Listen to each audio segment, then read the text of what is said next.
afternoon, everyone. I'd like to call this Tampa City Council meeting to order. If we could have roll call, please. Carson, Hurtak, Clendenin, Henderson, Present. Vieira, Miranda, and Maniscalco. Here. We have a physical quorum. All right, we are going to bring up before the 1:30 hearing the 77 and 78 real quick that we were discussing earlier. Yes, ma'am? Good afternoon, Mr. Chair and Council. McLean Evans, Assistant City Attorney. Per the request of Council, I reviewed the case law and statutes related to the question about potentially continuing items number 77 and 78 on the non-ad valorem assessments, and it's my recommendation that you go ahead and vote on the matter today and then take up any questions about the budgetary matters in the subsequent days leading up to and during the budget hearings. If you have any specific questions on my recommendation, I'm happy to go into further detail on the case law and such. However, in the interest of time, I'm trying to make it short for you. All right, any questions from council members? Mr. Shelby? No? No, sir. All right, would someone like to move the resolution for 77? I'll move it 77. Second. We have a motion and a second. All in favor? Aye. Any opposed? All right, and then item 78. No. I'm sorry, no, motion to close the public hearing? Motion to close the public hearing. We have a motion from Councilman Vieira. Do we have a second? Wait, Wait, sorry. what? Yeah, Well, Right, well, yeah, they sorry. adopt, they have to adopt both resolutions, then close the public hearing. And before we close the public, because I motioned for it, Councilman Carlson just walked in. We're closing the public hearing on 77 and 78. Did you have any questions? No, Wait, no. What we're doing is we're moving the correction that Mr. I'm Massey's sorry. asking Okay. is with number 78 as one item, there are two resolutions. So before you Okay. close the public hearing, you move the second resolution. Oh, You have to adopt both my bad. during the public hearing under state May I- law. Also, Mr. Chair, technically, I'm not sure that you opened for public comment on the capital improvements assessment earlier this morning. So could we make sure that we cover that also before you take a vote on 78? Is there, on 78, you say? Right, so service is That's fine. 77. Do we have anybody here for public comment on item number 78? No, don't close. No, don't close Keep it anything. open. Okay, where are we now? We're at We're at the first resolution on 77, is that correct, Mr. Massey? Yeah, yeah. They've adopted the, 77 has, 78 has not been. okay, one resolution for 77. We can close the public hearing on 77? No, let's not close For non-ad anything. valorem assessments, you have to conduct the vote while the hearing is open, so we cannot close the hearings until the vote is completed. And the motion is, or the resolution is adopted. Madam Clerk, where are we now? We're at 78. We haven't done anything with 78 yet. adopted 77 resolution. We close the They're saying don't close the resolution, don't close the public hearing on 77 until we do 78. Did I hear that correctly? I'm sorry, no, sir. I was speaking for each individual item. Each one is a separate hearing. So we still had the hearing open for 77. We voted on it. Now, Now we make the motion to close. yes, you may close 77, but 78 must stay open. That's fine. You are correct, Mr. Vieira, a motion to close number 77. We have, I stumbled upon that. So do I do the, Just make the motion to close it. so moved. Yes, and I second They voted on it. 77 before I came in. we have a motion to close 77 by Councilman Vieira, second from Councilmember Henderson. All in favor? Aye. Any opposed? Now we're on 78. That's correct. Do we have anybody in the public? Wait, yes, sir. Yeah, item 78 is for the improvement assessment. I'd like to, Vic Blvd, Director, Mobility Department, here to speak on item 78, which is related to the improvement assessment. This assessment is what funds our capital improvement program. This is what has funded historical and current projects, which are in the works as we speak. This assessment is also correlated with the quarterly report that council receives on different stormwater project improvements. And it is tied to our active bond issuances as well. So I just wanted to provide council with that background that is what you're voting on. Councilmember Carlson. Yeah, I had some conversations during the break. Nothing got resolved in the last hour and a half. I'm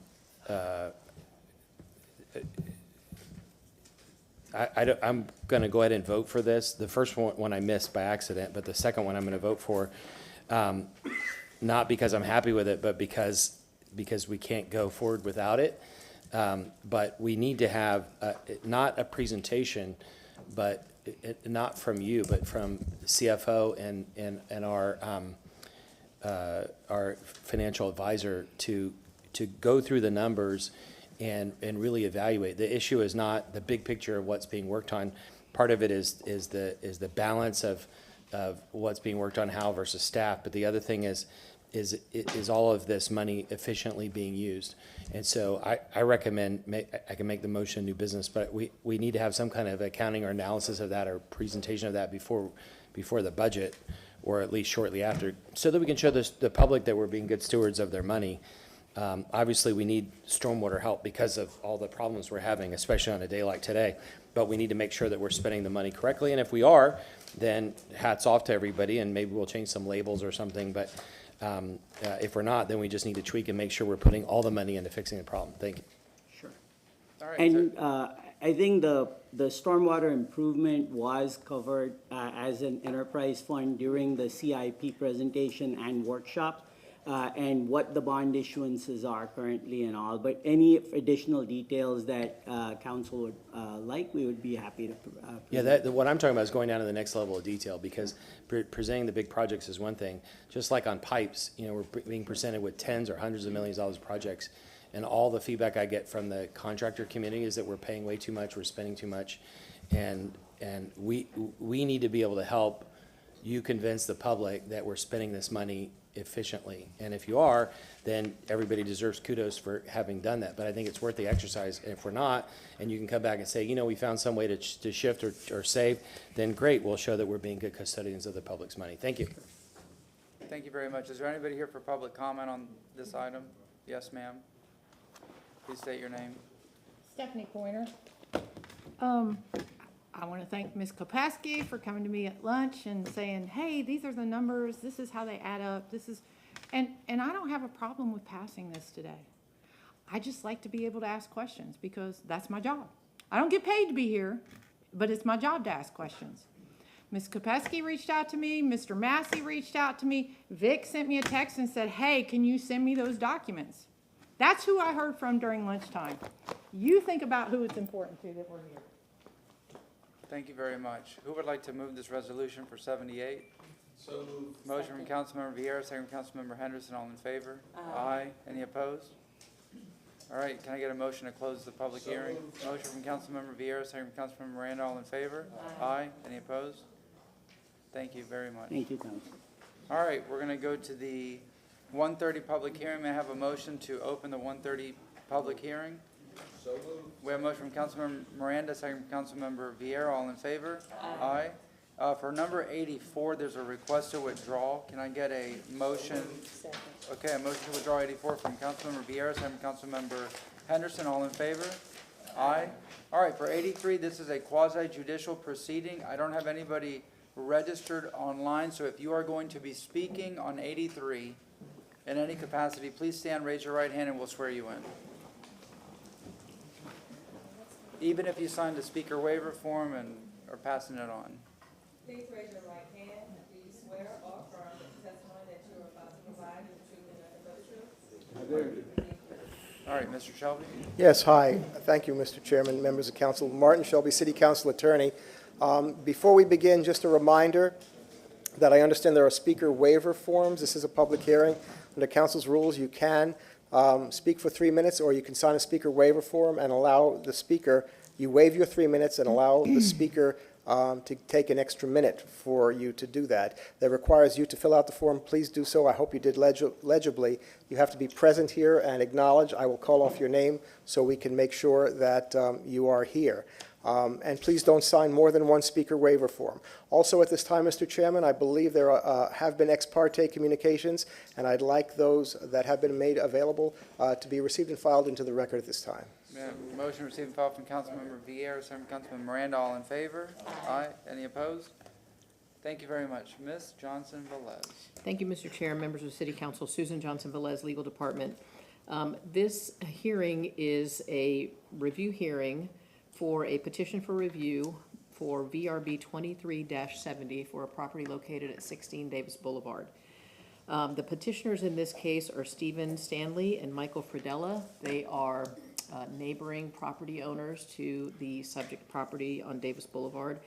And the VRB applicant was Mr. Michelini, who is represented by Ben Dashapali, Attorney Ben Dashapali. So the variance request, there were 4 requests. They were all related to the setbacks for the existing building. The first request was to reduce the east front yard setback from 45 feet to 1 foot. The second was to reduce the west front yard setback from 45 feet to 1 foot. The third was to reduce the southwest side yard setback from 27 feet to 1 foot.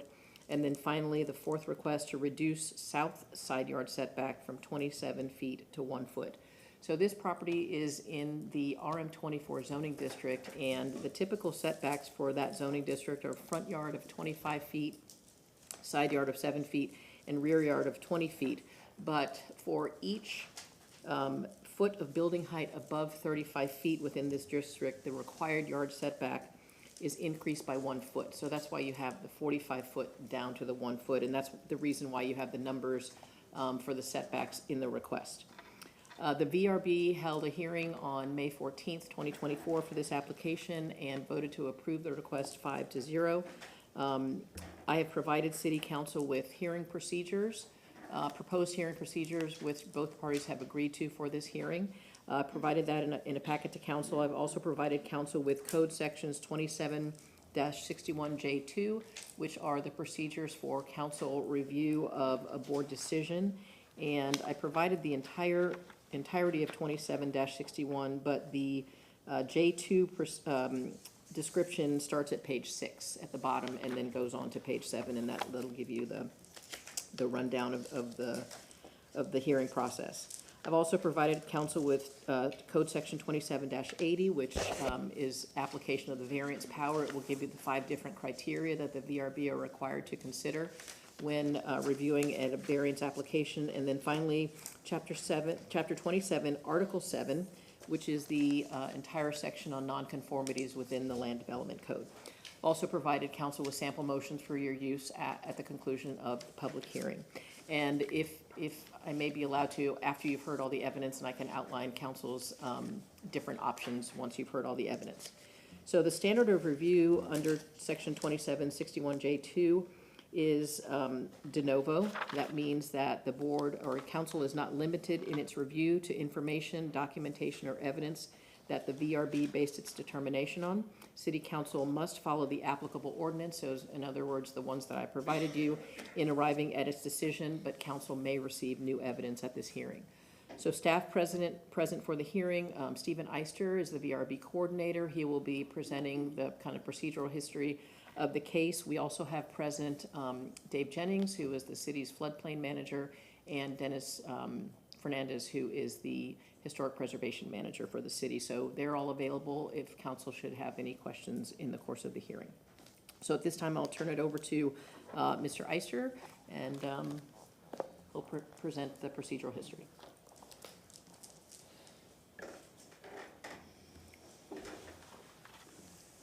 Good afternoon, Council. My name is Stephen Eister with Development Coordination.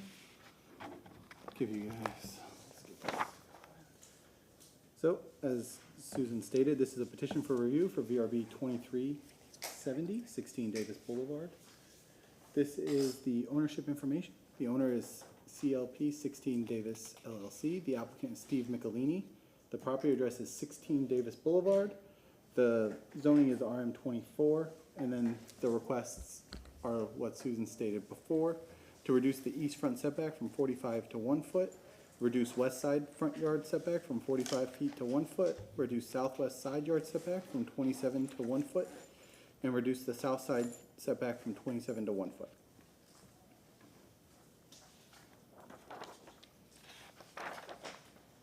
This was the determination made by the board on May 14th. It was approved with conditions, and it passed 5-0. These were the conditions outlined by the board. The variance shall be limited to the existing structure, which structure is listed on the National Registry of Historic Places, reference number 890000968, multiple property reference number 645001118. In the event the existing structure is damaged or destroyed, any repairs or development or redevelopment of the property shall be limited by the provisions governing non-conforming structures and non-conforming uses set forth in the City Land Development Code in effect at that time. In the event the existing structure is damaged or destroyed to a percentage exceeding the limitations governing non-conforming structures and non-conforming use as set forth in the City Land Development Code in effect at the time, except to the extent that the state or federal agency approves or allows the reconstruction of the structure to the exact same physical standards as by the plans attached, the variance shall terminate and shall be null and void, and all development and redevelopment of the property shall comply with the City of Tampa regulations in effect at that time.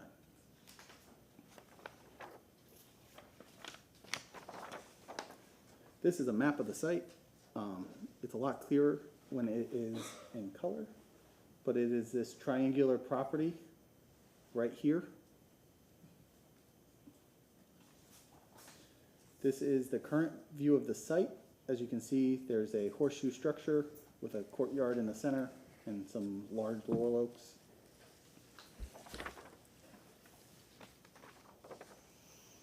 Here's a side photo of the site.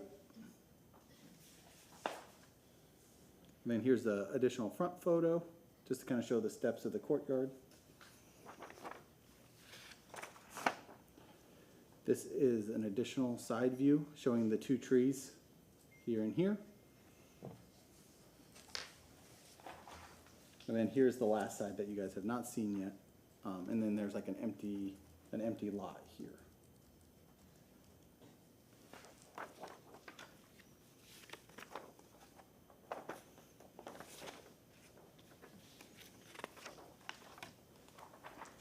This is the existing site with conditions. As you can see, it's on grade with a large courtyard in the center. This is the proposed site, which shows the entire building being elevated. There's a now parking structure underneath the building. So the courtyard and everything is now elevated on top of that parking structure with the additional steps here. You can see there's, instead of just 3 or 4 steps, there's now about a dozen.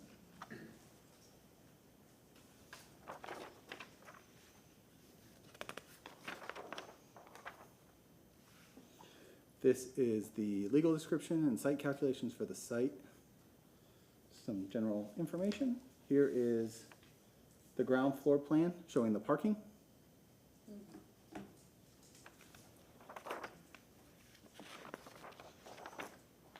Here's the second floor, which stays in the similar configuration. This is the third level. And you can see there is like an addition to the front here where I believe there's an elevator shaft.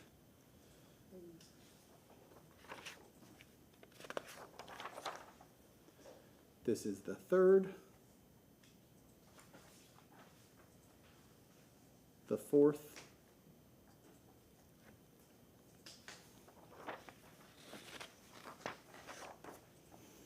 and then finally the fifth.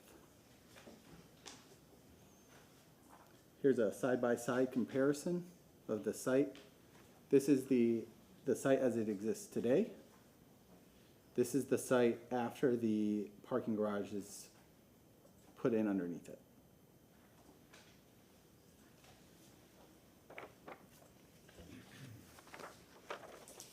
And here's kind of an expanded view, so you can see a little clearer.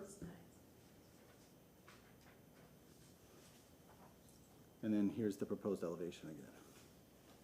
So you guys can see it blown up a little bit bigger.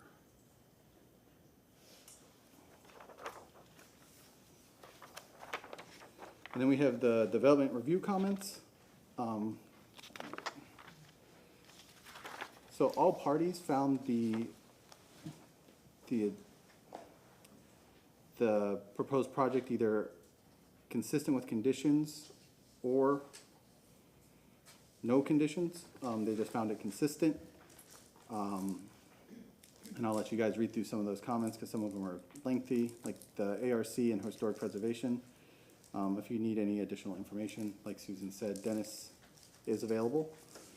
Construction, approved it with conditions. Structural design for new foundation must be requirements of the Florida Building Code. Construction services, FEMA comment, any property that wishes to elevate above the BFE is not in direct benefit to the city or our CSS rating. Natural resources, had it consistent with conditions. And the comment was to address the trees in the center of the courtyard. And at the time of construction, they will have to verify how they're gonna mitigate those trees with the elevated now garage area.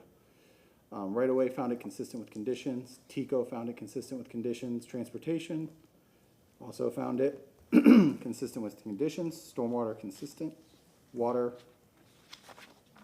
and wastewater both found it consistent with conditions. Get past that. Here is the, let's try it. And then here's the standard for the variance review board.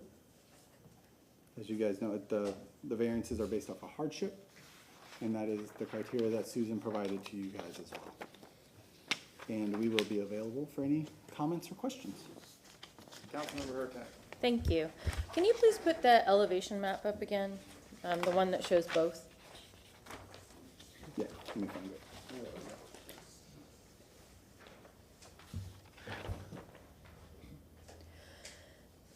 I don't see the difference here, and they're here for a setback waivers from 45 to 1. So the building currently stands, and the applicant may expand on this, but, so because they are changing what's existing, there are no, because they went through a formal decision to vest the property as it is currently. With them changing the bottom base here, they need to ask for the setback reductions. I see. So it already is a vested structure currently, but to build something under it, they would need to get the variance to match the current vesting. Correct. Got it. Thank you. Anybody else? Thank you very much, sir. Does that conclude your presentation? Yes, it does. All right, that concludes the staff's presentation. We'll go to presentation by Mr. Stephen Stanley and Michael Fredella. And you have both been sworn in, so go ahead. Please state your name, sir. My name is Stephen Stanley. Yes. I'm an attorney and I live at 20, I'm sorry. No, I'm sorry, Mr. Stanley, Martin Shelby, just a question. Both you and Mr. Fredella are petitioners. Will you be presenting the 15 minutes together? How does that work? Okay, the way we're doing this is I'm presenting 5 minutes and then my planner, Susan Swift, is gonna do 10 minutes. And that'll also include Mr. Fredella's opportunity. He's included in this? Yes. Okay, But thank you. although he can speak as a resident, not as a petitioner. Is he a petitioner? He is a petitioner. Is he within the noticed area? Yes. Okay. Is he allowed to be part of general public comment? Generally, if he's a petitioner, the answer would ultimately be no, he wouldn't be. Unless there is no objection and council wishes to waive it. Will he have an addition, you're saying that he would take another additional 3 minutes? Yes. We'll take that up when the time comes. But Yeah, my, I mean, but he's but the thing listed is, as a petitioner, so. well, then the question is, do you want to include him within your 15 minutes, or do you want to, is he here, Mr. Fredella? I am. Mr. Fredella, Y'all go as planned.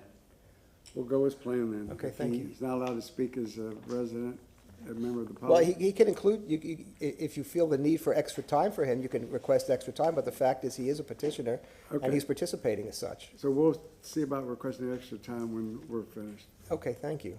Go ahead, sir. Please state your name. We'll start your clock. My name is Stephen Stanley. I'm an attorney. I live at 20 Dahlia Avenue, Apartment C, directly across the street from 16 Davis Boulevard.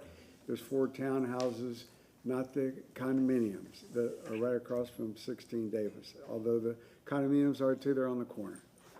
To start the presentation, I'd like to go back with some pictures. And this picture is from December of 2019, and this shows the front of the property. And I want you to pay attention to that sidewalk with the circle. And Ms. Hurtak brought up a point. Is it the same footprint? No, it's not. First of all, the whole center courtyard is going away, has become a garage. So instead of a horseshoe with ground, dirt, trees, and plants, it's concrete. Now, can they put some artificial turf or something on top of it? Maybe. I don't think they're going to be able to plant trees and grass. It never worked for what was the NCMB circular building when they had tried to put the grass over the concrete garage there. It never worked. So, but it's not gonna percolate. There's not gonna be dirt. It's not gonna be ground. It's gonna be concrete.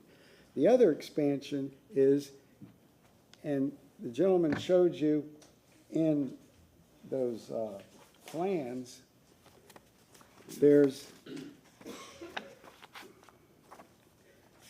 I have copies of these for council if you'd like them, because I don't know that the pictures or these drawings are gonna come out as good. You would like them? You be putting these on the overhead? Yes, I'm gonna put them on the board. Okay.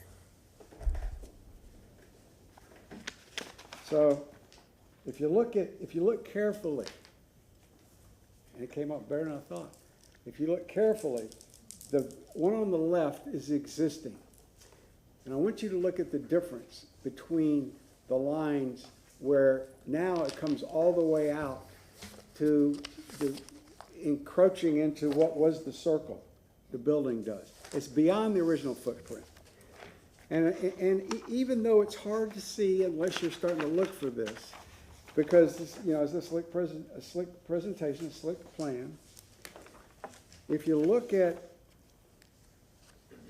this was the existing. This is the existing.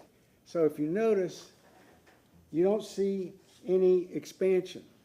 But if you look at the new plan, the expansion, look at the dark areas in the front. That's expansion. And there's some other areas on the bottom. I don't have it up far enough. Looks like an L. It's an expansion. So this is an expansion beyond the original footprint. It's an expansion not only encroaching outside the original site, it's taken away the original center of the site that was dirt, and the building is now expanded into what was a dirt courtyard with those beautiful oak trees. They're going to go away. With a 1 foot setback, I don't know where on the site they'd replant oak trees. There's no room. So we need to keep that in mind. And council explained to you that one of the things we're looking at is the 5 criteria. I also want you to think about what this building looks like now, and when you're going to hear that they want to raise the garage to protect this building, because if they don't raise the building 8 feet, they can't protect it. It's going to deteriorate. Well, they're not protecting it now. There's one picture. Now I'm going to show you this picture, and you look closely. It's not just the door. If you look at the stucco down at the bottom. Now, I complained about the door, and he did replace the door, but they're not doing anything to maintain this building. Now they bought it in 2022. It's not the fact that it's on the ground. If you're familiar with Davis Island at all, there's several other historical Spanish multifamily buildings that aren't on top of a parking garage. They're at ground level. I mean, my mother-in-law is in Hudson Manor. It used to be the Islands Club years ago. Before that, it was a multifamily. It's on the ground. There's no underground parking garages on any of these buildings on Davis Island. So we really need to get to the point. The point is, in order to get a variance, the developer, the applicant, must demonstrate a hardship. Must demonstrate a hardship or practical difficulty. And that can't be one that's self-created. So they want to raise the building, and at first they told us it's because FEMA is requiring it. We have to do this. No. There's no requirement by FEMA. There's none in the evidence. There's not going to be any in the evidence. They want to raise the building so they can build a parking garage under it. Now, you got to remember, if they're able to do this, now they have a concrete parking garage in the ground, completely covering the site within 1 feet of the property lines, with the building on top, if it makes it. So now we have a computation. If the building comes down, what's the computation? 60 or 70% or 75% of what? Is it what the original building, or now we got to take into effect the parking garage? So they'll have that parking garage in the ground forever. They'll never have to tear it down. They'll tear down the building on top, or if it gets torn down, they've got the new parking garage on the bottom. They'll just build something new on top of it. Maybe it'll be the same design, I don't know. But you need to keep that in mind. So we looked at a presentation that Susan Johnson Velez gave the VRB, a workshop. And the example she used for this hardship, if somebody buys a house without a garage, you can't come get a variance to build a garage. You should have bought a house with a garage, or you should have bought a house with enough land to build the garage. You can't just buy the house and then, now I got a hardship, I don't have a garage, I need a garage. Well, that's what we got here. They bought the property without a garage. Now they want to build a garage. So they want to raise the building to build a garage, not protect it, not FEMA, none of those other things.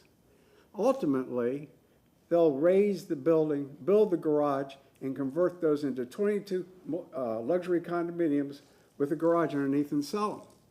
So you need to keep in mind what is really going on with this case. So once you can't find the hardship, the practical difficulty, game's over with the variance. Should have been over right then. Can't go any further. But they did. Can't be self-imposed. It was. So now, what is it going to do to the character of the neighborhood? That's the third criteria. By allowing a 22-car parking garage, and we're not really sure, because they were going to do a robotic parking garage on the vacant property next door with a design exception, and they didn't go through with it. So I don't know if it's going to be 22, 40, how many cars, but you're bringing in 22 more vehicle trips to the intersection of Davis Boulevard and Adelia. Where is that? Right when you come across the bridge, at the base of the bridge, going out Adelia or coming into Adelia from Davis going out. It's a busy, dangerous intersection. And now they want to increase it by 22 vehicles, at least, if not 40, and the trips that they're going to generate. Okay, they want to take away the courtyard, the grass, the dirt that percolates into the ground. Keep in mind, this building is up already. It's got a crawl space under it, not under the courtyard because it's dirt. So rain, storms go into the courtyard, into the ground, and percolate through the ground and out. Now, we're going to eliminate the courtyard. So we're going to have concrete. So now we got rainwater running into the streets of Adelia and Davis that are already flooding during thunderstorms. There's no plan, there's no mention in their plan of collecting the additional stormwater runoff that this is going to create. Okay, so is the variance in harmony with the general intent and purpose of the plan? No, it's contradictory to the plan. You can't expand a non-conforming use. And I'm sure that you got the code there, 27-297-1B and 27-298. You can't do it because the code restricts the power of the VRB to expand or extend a non-conforming property. This is right in your Unicode. So eliminating that courtyard and expanding the garage into the outside the building lines is an expansion. Now, how about the neighbors in the neighborhood? I don't know how many of you have been down Adelia, but there's families that live on Adelia.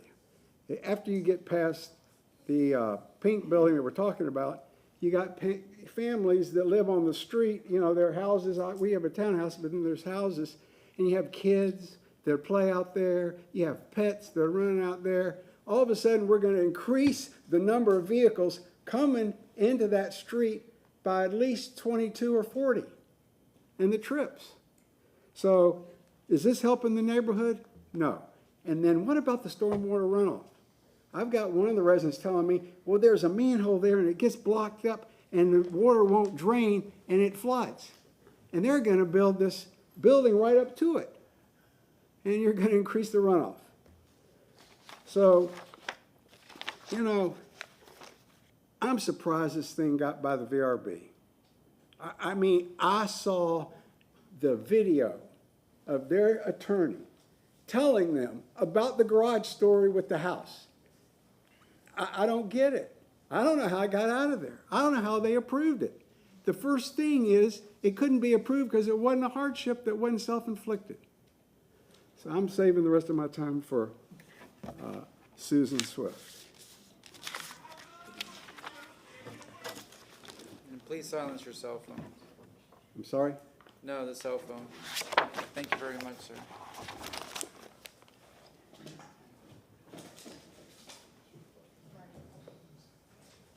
How much time is left, Susan?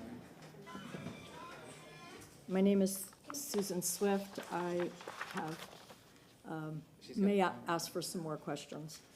Susan Swift, Planning Director. I'm here on behalf of Mike Fradella and Steve Stanley. I'm an expert planner. I've submitted my resume to that effect. I do think I have a little bit of a unique qualification for those of you who don't know me. I was the zoning director for the city of Tampa for 11 years, many moons ago. So I understand the code and I understand the procedures. I have a slide, a PowerPoint, if someone could put it up there that was submitted. Yeah, it's up. There it goes. Okay. Thank you. Next slide. And I'm going to move through this because I ran out of time already. I think the most biggest concern for the neighbors and my clients are process and transparency. There are a lot of incremental applications for this project. Next slide. Am I supposed to be doing this? Sorry. I don't know how to do it. Chief Austin. Can I stop my time so I can? It stopped, it stopped. Okay.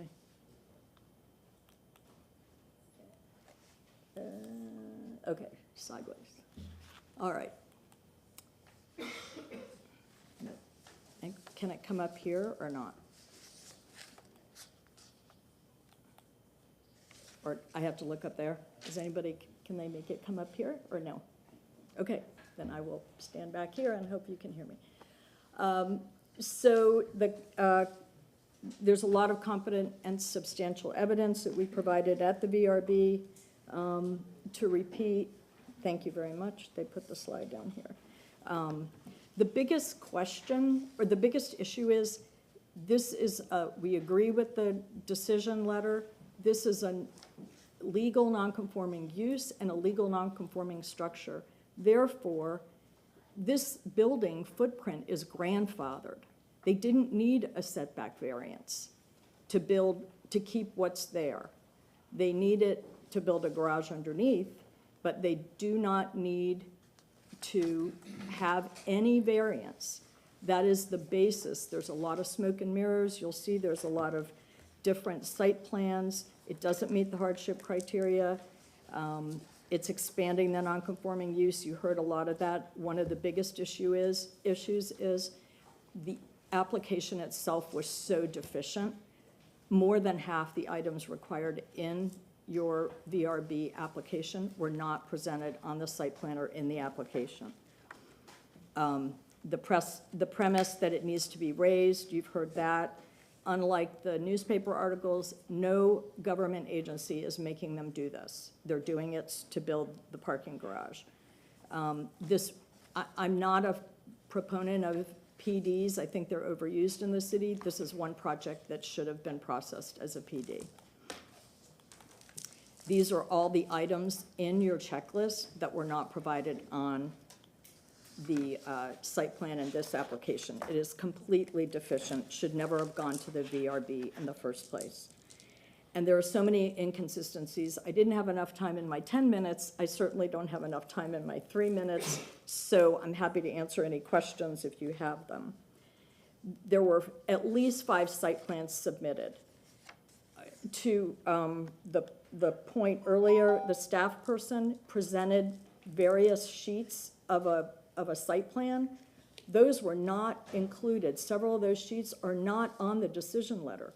The parking is not on the decision letter. There are only two little cutouts, like you see in this site plan 3, that are completely illegible, and none of those other sheets, except the survey and the elevations, which say illustrative only, so they're meaningless. Thank you very much. This is my most important slide. Can I just cover this, please? Whatever extra time we give you, we're gonna automatically give it to the other side. So if you want a minute, go ahead. That's fine. This is the most important slide. Again, the footprint of this building is grandfathered. It's a legal non-conforming use and a legal non-conforming structure.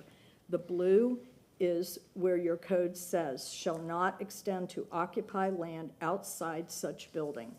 The blue in the center courtyard, that's an expansion. The VRB did not have the authority to do either of these things. The pink is an expansion, as Steve said. It's expanding the building beyond what is there now. And these are the sections that prohibit that. There are 6 sections in your code. They say this in 6 different ways. They can't expand the use, they can't expand the building or the structure in all these ways.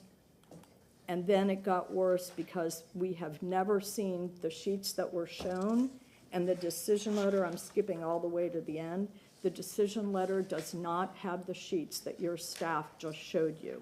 So we never, they shouldn't have presented, the applicant presented a new site plan at the VRB hearing. That is not in their rules of procedure. Thank and you we've very never seen it. Thank you. Thank you very much. All right, at this time, we'll have a presentation by Mr. Steve Michelini or a representative. You will have 16 minutes.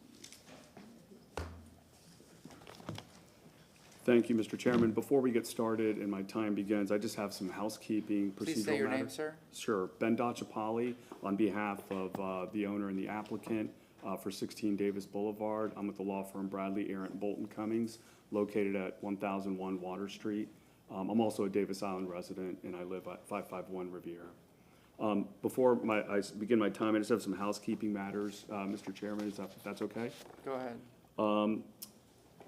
I would like to address a couple of items. I would just want to ensure that the official record for this proceeding includes the relevant documents in the VRB file, specifically the variance application and This should be part of the presentation. Okay. Yeah, so we'll start your time. Okay, great. Go, begin again and we'll. It's procedural? No, these are, I just am trying to confirm that the documents are all in the record. I Because can't, when well, I we can't, looked online, we didn't see them. I'm sorry, Martin Shelby, City Council Attorney. I can't vouch, nor can council at this time, with what is in the original record. Would somebody be able to state what that is, if that's the case?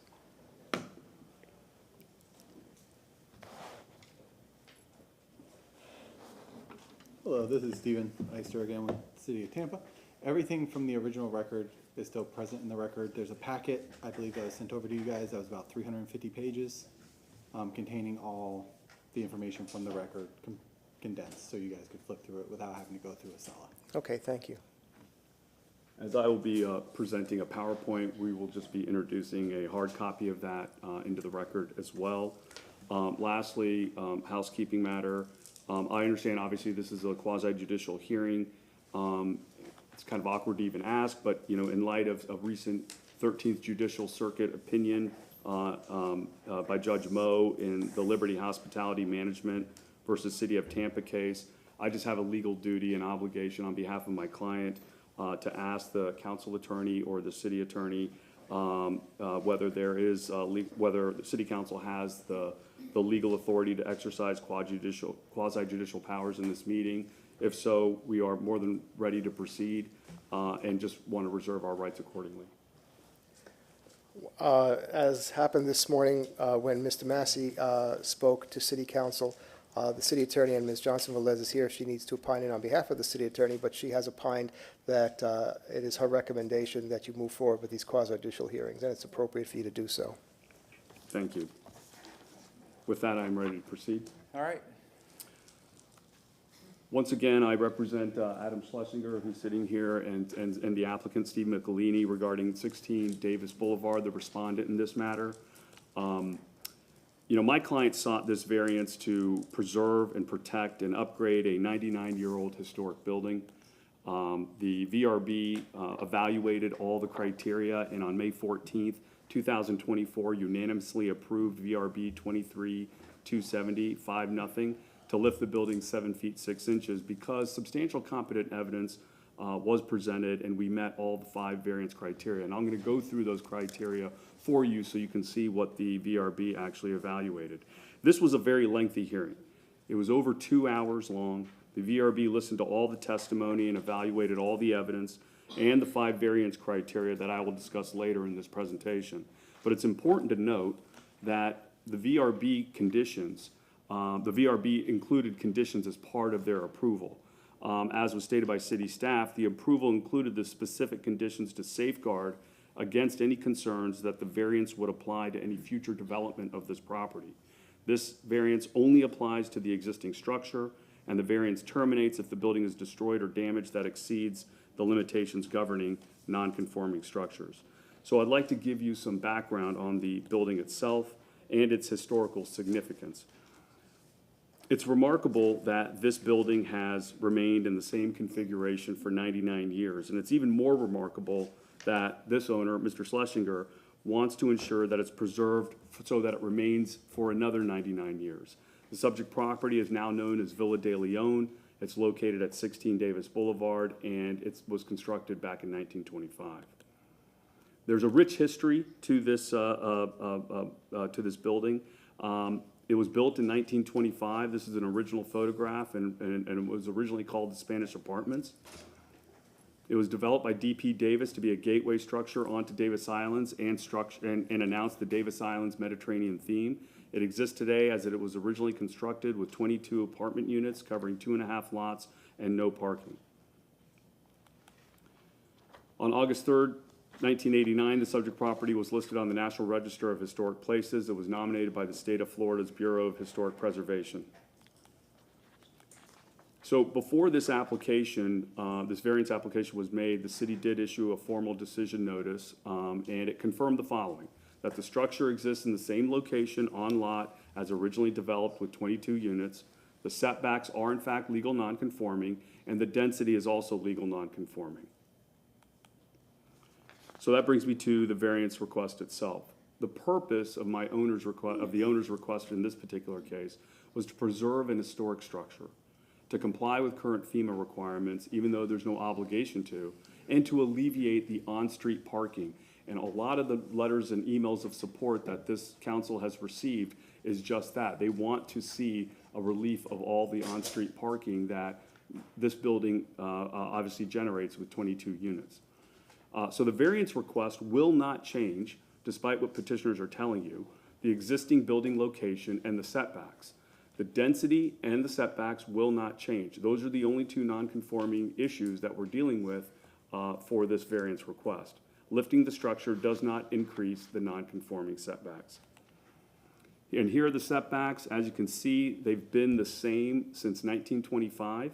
These are the measurements of those setbacks, and after the lift, the proposed lift, the setbacks will remain exactly the same. This is a visual representation of the approved site plan that was submitted as part of the original record to the VRB. On the left is the original existing site plan, and next to it, on the left, or on the right, excuse me, is the proposed. All the setbacks are going to be exactly the same, identical. We are only lifting, in addition, even though we are lifting the building to 7 feet 6 inches, it will remain well under the 60-foot height limitation for RM24 designation. So after the lift, it's only going to be 54 feet 4 inches. This was shown during city staff's presentation, but this is from the approved site plan. This shows the existing side elevations of the building. As you can see, there's a 13-foot design foot elevation that's required for this building, but it currently exists 8 feet 6 inches as the finished floor elevation. Now, as we flip to the proposed elevation, what's striking about this is there's not a lot of difference in appearance or scale, except that the building will now have a design flood elevation that complies with FEMA's and the city's elevation standards. So let's talk about the proposed work to the building. We are proposing to lift it 7 feet 6 inches. This is a side elevation of Davis Boulevard and how it will look after the lift is completed. This is a side elevation of the building on Adelia after the lift is completed. It's important to note that the elevation of the structure does not require it to be shifted or moved horizontally. This is purely a vertical lift.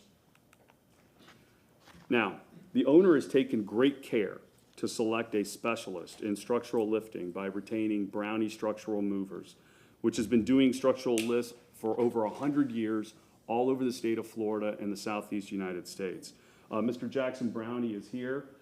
If the City Council has any questions about the methodology that we intend to employ, and he can answer any questions about his experience as well. To highlight Brownie Structural Movers' experience in this, I wanted to share 3 case studies that was also shared with the VRB of buildings that were very similar to 16 Davis, historic hollow clay tile buildings that were also raised to preserve the structures and reduce the impacts of flooding. Here's a second one. And here's a third one. This last one is in fact very similar in size to 16 Davis. So the scope and scale of the type of lifts that Brownie does all over the state is the type of a project that he's going to be doing here. To protect the property and its residents, there's also significant health, safety, and welfare reasons for this variance. Lifting the building will raise all electrical and mechanical equipment out of the flood zone. FEMA supports this approach, even though the owner is not required to meet current flood elevation standards. The U.S. Secretary of the Interior also recommends this raising method as a guideline on flood adaptation for rehabilitating historic buildings. Mr. Tim Whitaker is here with Acrisure. He's an expert in the National Flood Insurance Program and can answer any questions City Council has on how this is an approved flood mitigation method under the NFIP. Also here is a historic preservation expert, Cassie Gardner. Ms. Gardner is a Florida certified general contractor, and she has offered a letter of support for this endeavor to preserve a building and can explain why this lift is so important for the building's future if council has any questions. Per her letter, which I encourage you all to read, Ms. Gardner wrote that this lift will, quote, support the city's sustainability goals by adapting a crucial historic structure to contemporary environmental challenges. As I mentioned at the outset, the VRB evaluated 5 variance criteria for approval of the variance request. I'd like to go through each one and show you why the VRB unanimously approved this request. The petitioners keep talking about the lack of hardships, but the VRB criteria, or excuse me, the criteria, variance criteria number 1 is whether there are hardships or practical difficulties unique to the property. And that's exactly what we have here. There are 6 practical difficulties unique to the property and the structure.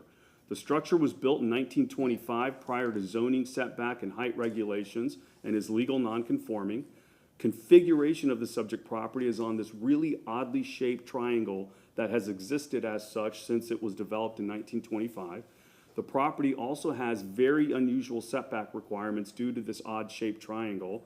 The property has 2 front setbacks instead of 1, 3 side setbacks as opposed to 2, and no rear setback. In fact, if the current RM24 setback requirements of 2 25-foot and 3 7-foot side setbacks are applied, then the property would have virtually no capacity for a usable structure. I'd like to show you on the Elmo, if I could, just a diagram of what the buildable footprint would be if there's no, if it has to comply with the current setback. Here it is. And as you can see, the current footprint, the current area as it exists now is 5,950 feet. If it has to go down to the current setback requirements for RM24, then it's only going to be 944. And that's really what the opposition wants. The opposition does not like the density of this particular historic building, and they would rather see it lose its non-conforming status so that it has to comply with these requirements. We'll introduce this into the record for evidence as well. Can I go back to the PowerPoint, please? Okay. It's gonna come up. There it is. Okay, great. The next criteria number 2, is that practical difficulties were not self-created. That's absolutely true. The previously cited practical difficulties were not self-created by the applicant. The conditions have existed since 1925, long before our acquisition. FEMA elevation standards are imposed by operation of law, not by the applicant. Historic designation occurred in 1989 by the nomination of others, not my applicant, not my client. And the changing weather patterns, rising sea levels, extreme weather, all causing more frequent flood and water damage are obviously outside the control of the applicant, and so none of these were self-created. The third criteria is that the variance will not substantially interfere with the surrounding properties. That's absolutely true. All the surrounding properties were built and developed with full knowledge of the 16 Davis conditions at the time they built or developed them. Also, all the lifting work can be done without accessing any of the neighboring properties. In fact, by lifting the building, the owner will actually be minimizing one of the current nonconformities, and that's parking, by relieving all the on-street parking issues that many of the supporters have written to this council about and why they support this variance. The fourth criteria is that the variance serves the intent and purposes of the comp plan. That is absolutely true. The variance serves the intent and purpose of the comp plan, as well as the goals and policies of the federal regulations and the land development code. I've listed them all here for you so you can see how this variance serves that purpose. And here are the federal regs, and here's the land development code. The fifth criteria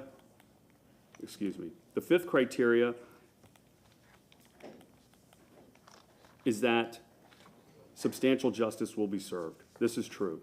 The competing interest of preserving this historic structure, including all the health, safety, and welfare reasons we previously discussed to protect the property and its residents, significantly outweighs the negligible impact of this variance. Importantly, for this body's evaluation, the setbacks will remain unchanged. We are not changing them. And the height of the building will remain well below the RM24 height limit. My client has met in good faith with and listened to all the neighborhood concerns, especially the concern that this variance was merely a subterfuge to redevelop this property at the 1-foot setbacks. To address this concern, the owner included conditions to its site plan that contained explicit notes limiting this variance to the existing structure, and that the variance shall, quote, terminate and shall be null and void if the building is damaged or destroyed more than the percentage limitations governing non-conforming structures. And the VRB approved this variance with these conditions that we voluntarily included in our approved site plan. So, in conclusion, the respondent respectfully requests City Council uphold the VRB's unanimous approval of VRB 2370 because we have met the 5 variance criteria and have presented substantial, competent evidence to support it. Thank you. I reserve the remainder of my time for rebuttal. Can you go back to the previous slide, one slide earlier?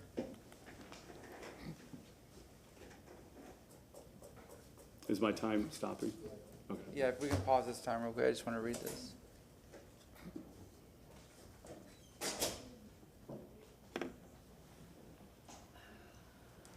Thank you very much. Yes, ma'am. What year did your client purchase this property? 2021? Okay, and then can you go back to one of the very first slides? Yes.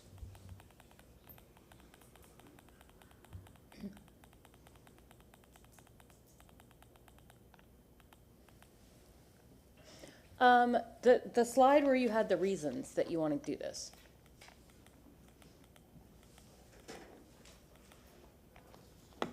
Okay, so you want to do this to preserve,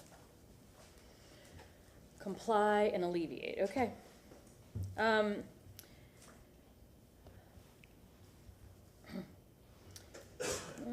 have a couple other questions, but I'll wait till the end. Thank you. All right, thank you very much. Thank you, Councilman.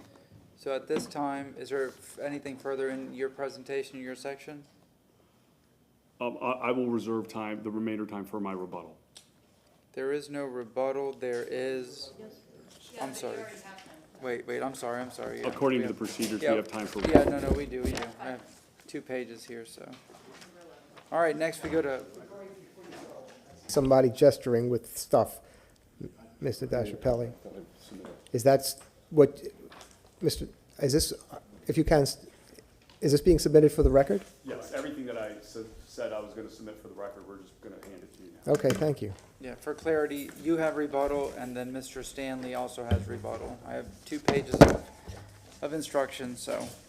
All right, at this time, we go to cross-examination by Mr. Stephen Stanley, the petitioners, or their representative. There's a 5-minute cross-examination, followed by 5 minutes for Mr. Michelini or the attorney to also cross-examine. Who, you wish to begin the cross-examination, sir? Yes. All right. We've not presented any, or no witnesses have been asked any questions, so I don't know who would be subject to cross-examination under the rules and procedures by Mr. Tanning. Sir, Mr. DeChapelle, I don't know whether that was picked up on the microphone. If you could just say your name, it was, well, Ben DeChapelle on behalf of the respondent. Just so I have clarity on the rules and procedures for today's hearing, I'm not aware of how Mr. Stanley would have any time for cross-examination, since I'm the only one that has presented anything thus far and answered any questions from City Council. Yeah. Ms. Johnson-Velez, can you clarify? Per the hearing procedures, we have 2 sections of cross-examination. Susan Johnson, Velez Legal Department. Yes, well, I think I've mentioned to you, council before in prior hearings, that attorneys do not provide fact-based testimony, so attorneys just kind of present. And so there haven't been any fact witnesses, so. Right. What about staff? What about Mr. Stephen, Mr. Ister? You can cross-examine Mr. Eister, obviously, yeah, staff has been sworn and can. Okay, very good. So you can, And And, excuse me, just for the record, there are other staff members on too. Eric Cotton and Laura Marley are both online and have a line to the hearing, so, and are. And who do they, if you could just state what their roles are, who are speaking? Mr. Cotton is the zoning administrator, and Ms. Marley is involved in the VRB process. She was also at the hearing. Okay, The so that's, VRB. they're available to City Council, City Council. Correct. They're available to City Council, if City Council has any questions of them. Okay. okay. So if you wish to cross-examine, sir, there's a gentleman from the VRB over here. yes, If he could come up and state your names both for the record. do I state my name for the record again? Yeah, just so it's, Stephen Stanley, on behalf of the petitioners. and you are cross-examining. Well, Your right name? now, Stephen Stephen Eister. Eister. All right, go ahead. You have 5 minutes. All right, Mr. Eister, isn't it true that the existing footprint of the building is grandfathered in? So we typically do not use the term grandfathered. It was vested by the formal decision. Okay, so the existing footprint is vested. And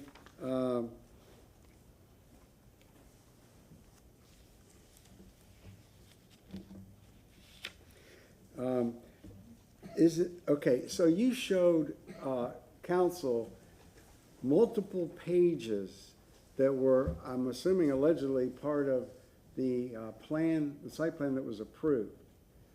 Have you seen the actual letter with the attached drawings that were the approval letter? Yes, that is correct. So the presentation that was shown to council was a updated version with headings from the original VRB proceeding. And then we used those same site photos in the letter, the same site plan. The letter we got only had, I think, two. It had the letter and two drawings. Can I have a minute?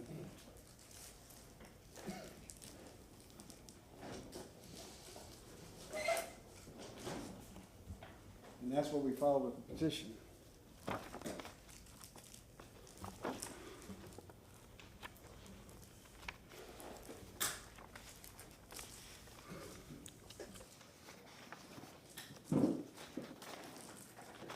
Actually, let me see.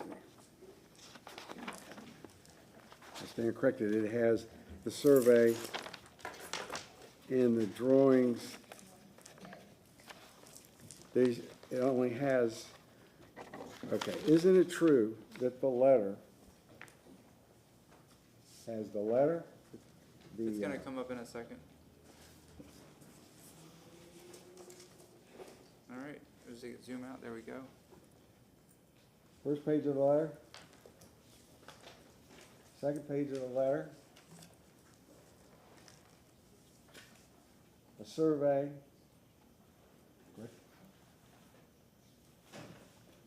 The two footprints, the previous, the existing and the proposed. Correct. And this, this is the expanded version. Right. It's the current elevation and then the proposed elevation, one followed by the other. But that's it. I mean, those are the only pages that are part of the letters. Isn't that correct? Correct. Okay, and isn't it true that, do you understand that the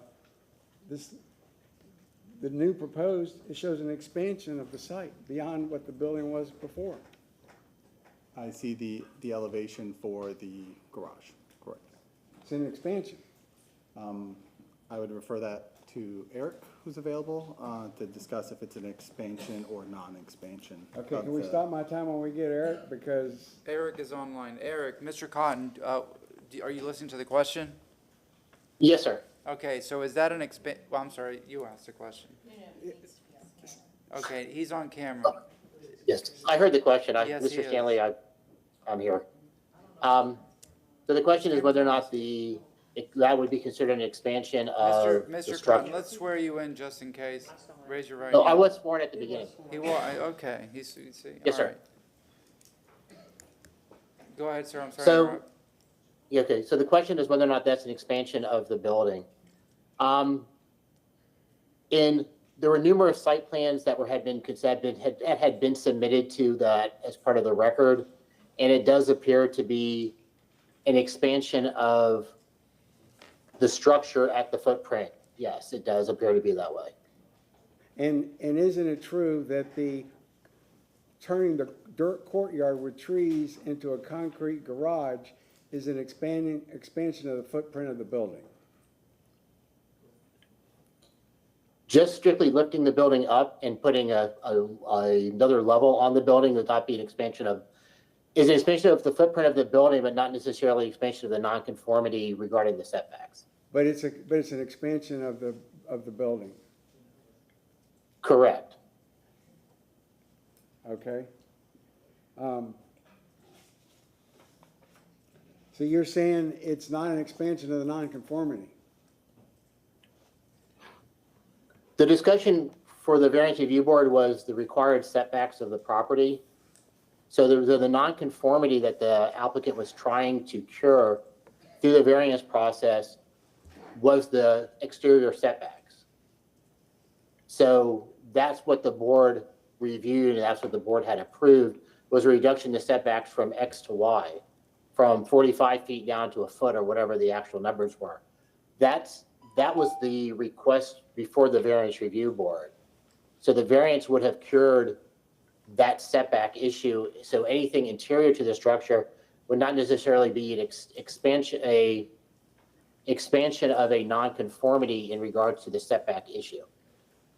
But it's an expansion of the building. Isn't it true that building the garage where the grass courtyard outside the footprint of the building is an expansion of the building? Correct. I'm not disagreeing with you on that. Thank you very much. Thank you, sir. Thank you. All right, next up, we have cross-examination. Wait, Councilmember Hurtak. I actually have a question for staff following on that, because it says we can Yes, go ask ahead. questions. This is for Mr. Eisner or Mr. Cotton, whomever can answer this. At the end of the last presentation, it basically, or one of the rules from the variance clearly stated that if the building were to be destroyed, the footprint would go back, or the setbacks would go back, correct? Correct. Now, my question is, would the setbacks go back to the city-required setbacks, or would they go back to what is vested now? So I believe with the condition on the record, it would go back to the RM24 standards, which we're talking about. It's 25 front, 7 sides, and 20 rear. Okay, and I'm going to ask Mr. Cotton, this building has been vested, though. Can you talk to me about the vesting of the building versus the vesting of setbacks? Because from my understanding, when I was on the variance review board, once you vest a building, you're vesting the setbacks. Okay, so Eric Cotton, Development Coordination. So the question is, the answer to the question is the variance, the original request was for a formal decision which was made for both the non-conforming structure, Yeah. as it sits today, before anything was considered by the variance review board at all, and the non-conforming use, which is the number of units. The FDN, when that went through, that's an administrative process, and that determined that the building as it sits right now is a non-conforming structure. That can remain like that forever, so to speak. It can always remain as a non-conforming structure as long as it doesn't suffer damage up to 75% and whatever else is in the code for that. What the applicant came in to do was to raise the building up. That's no longer grandfathered in or a non-conforming structure because the structure itself is changing to the height. So that's why they needed to ask for the variance to reduce the required setbacks, because the structure itself was changing. When the variance was granted by the VRB, that building now the structure itself became conforming to the city's regulations at that moment. So what it's saying is then it's conforming, and say, a hurricane or an earthquake or a bolt of lightning hit and that the building is destroyed, they could build it back to the current vested setbacks of 1 foot. Well, no, because in that condition that they self-imposed on themselves that the VRB adopted, that said if it goes away, which Mr. Eisner just commented on, if that building is destroyed for whatever reason, they now have to comply with the RM24 standards. No, and which would be a. Oh, go ahead. I'm sorry, I was asking about your formal decision. Oh, the original formal decision, if that building fell down today, they have to build it back to the RM24 standards. Okay, thank you. I just wanted to clarify that. Both nonconformities go away at that moment. Okay, I thought that, but I wanted to double check. Thank you. Anybody yes, else? ma'am. Thank you, sir. Ms. Johnson-Velez? Yep, no, you're good. All right, we go to item number 8, which is cross-examination by the applicant, Mr. Michelini, or the representative, the attorney. Yes, sir. Would you like to cross-examine anyone? Yeah, I would just like to ask Mr. Cotton a quick question to confirm his testimony that he just provided. Please state your name again for the record. Sure. Ben Dachapali with the Bradley, Arent, Bolt, Cummings Law Firm on behalf of the respondent. Go ahead, sir. Sure. Mr. Cotton, earlier you had testified that that the expansion of the that you had said that there was not an expansion of the nonconformity setback based on the variance, correct? Yes, sir, that'd be correct. Okay. And so expansion of the nonconforming setback is not allowed, and that's the condition of the variance, correct? Can you repeat? I'm not sure I understood your question just then. Can you repeat that, please? Yeah. Earlier, you had testified that there was not an expansion of the non-conforming setback, correct? Correct. With this variance, correct? Well, the variance granted the reduction in the setbacks to make the structure conforming to the required setbacks. Okay. And also that the interior is not considered a part of the expansion of the footprint, correct? No, I believe I said that the footprint would not expand, the extension of the footprint on the interior part would not affect the setbacks as granted by the variance review board. Correct. So that does not expand the non-conforming setback, correct? Correct, yes, sir. Thank you. No further questions. Any questions, Councilmember Hurtak? Yeah, I have a question for Mr. Cotton. That raises another question for me. So the interior doesn't count, but by looking at what's going to be left over, this is considerably over the 50% permeable surface, correct? Yes, ma'am, and that was something that they did not ask from the variance review board. The board has the ability to grant a variance to require green space, which they will not meet they will not meet with the creation of the new courtyard concept, which will be concrete. They do have to do that. They have to meet tree mitigation. They're going to have to go back before the VRB to address those issues. Oh, okay. Thank you. Councilmember Yes, Miranda. Yeah, Mr. Cotton, what is a hardship? Is a hardship something that you create or something that's done by nature? I'm going to take a very political answer and say the hardship is determined by the variance review board through the variance review board process. We all have our own answers to that question. I'm glad Mrs. Johnson-Velez is up there to respond. Yes, ma'am. Susan Johnson, Velez Legal Department. Good news is that Florida courts have established and have a set answer. So a variance is typically a characteristic on the property itself that makes it either difficult or, to develop the property or to make a reasonable use of the property. And so hardship, I know that we use the term also practical difficulty. They're somewhat interchangeable, but it deals with a physical condition on the property. So someone's, personal, things that are personal to an applicant or a property owner cannot justify a hardship because these are things that, as I believe Councilwoman Hurtak, you alluded to, they run with the land. That's the general rules, that they run with the land. Here in the city of Tampa, we limit the variance approvals to a site plan. And so that's what makes the site plan so important because it does define the parameters of the variance. And so in addition, kind of a corollary to the hardship idea is that it can't be self-created. And so something that, you choose to do that creates a situation or the need for a variance would be things that you might consider whether or not that's a self-created hardship, because those do not justify the granting of a variance. Does that answer the question?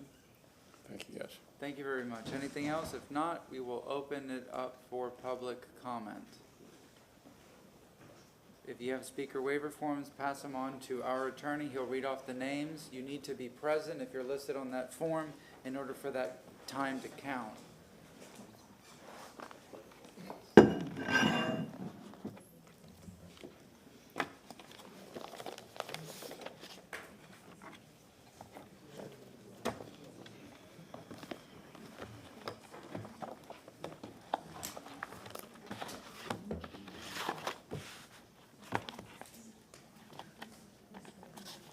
Ms. Zimmerman has,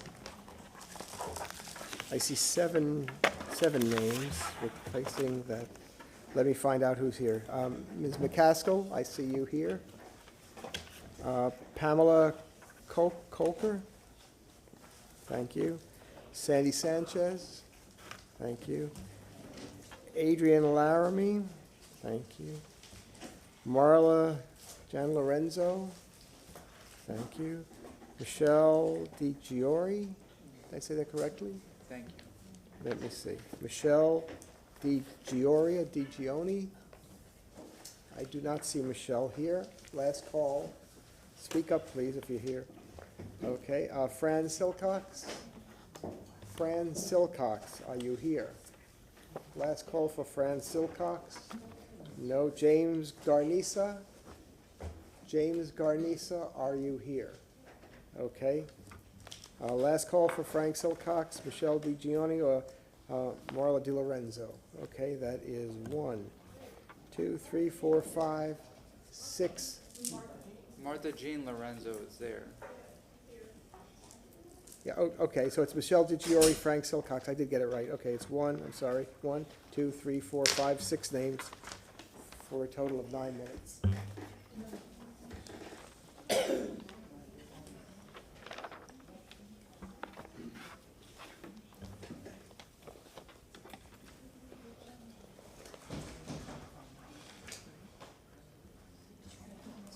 How do I make this smaller? Oh, this is, where? Oh, okay. The wheel. Oh, I see, okay.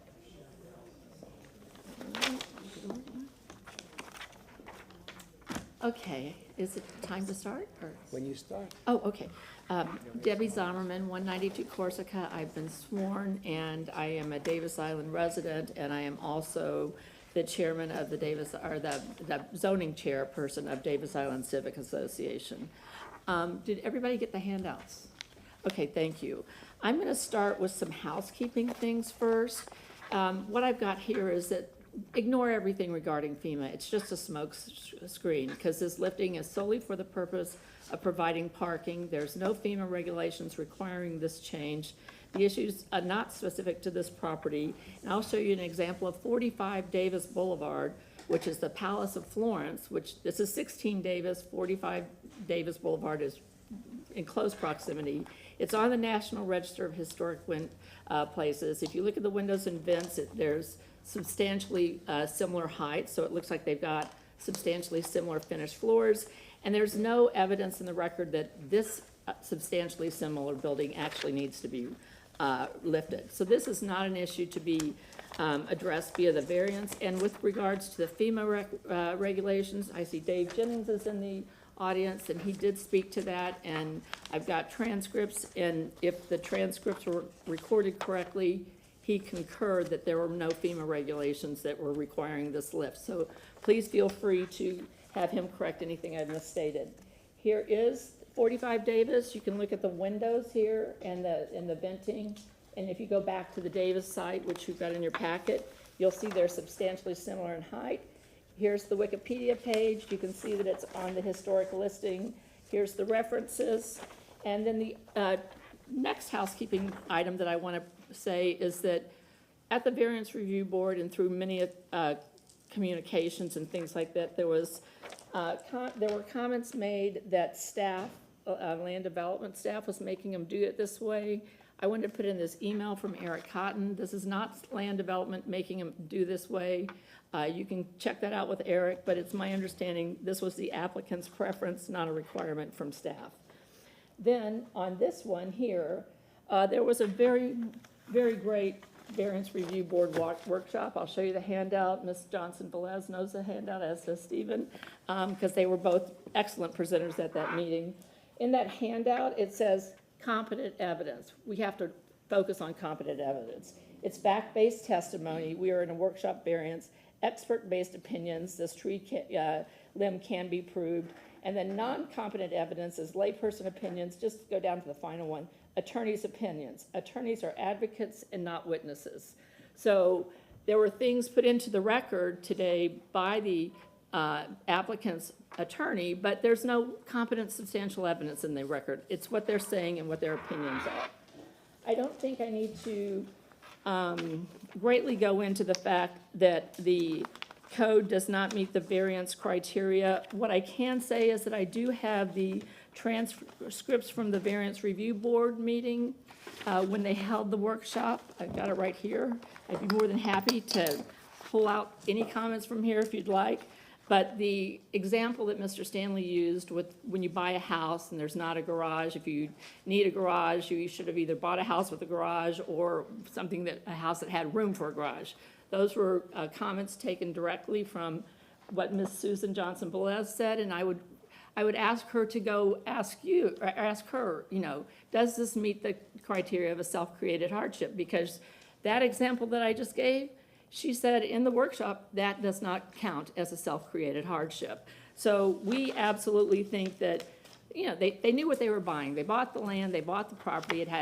It has 22 units on the site. The site, I believe, can only hold 7 units. So it's, like an RS 75 occupancy use on an RM 24 site with no parking. So absolutely, we believe that that is a self-created hardship. And from all the other comments, this does not meet the requirements for the variance. Now, when we get into the nonconformity section, as residents, these are protections that we have in the code. We have the right to rely on this, and you know that it does not meet the nonconforming section. I'm going to read right now. A nonconforming use may not be enlarged, extended, intensified, or changed except for a change to a use in the district in which the property is located, except as provided below. A non-conforming use shall not be extended through portions of a building manifestly arranged or intended for such use, and a non-conforming use shall not extend to occupy land outside such building or any additional building not used for such non-conforming use at the time that that non-conforming status was established. We think it's crystal clear. You can't extend this use into this building, and the building can't get any bigger. I have in the record, and you will see in the non-conforming sections, I actually can go back over here. I actually highlighted notes all through the non-conforming sections where we think that this is in violation of the non-conforming sections, and therefore it does not protect our interests at all. It actually denies us our rights under the Land Development Code. Now, this is really interesting. This is all for preservation, right? So what I did, and in the next section, and I believe Councilperson Hurtek, this will address some of your questions. I put in there when they bought it, this property's worked fine until this owner bought it. We have neighbors that live across from there. I've been on the island for over 20 years. It was occupied.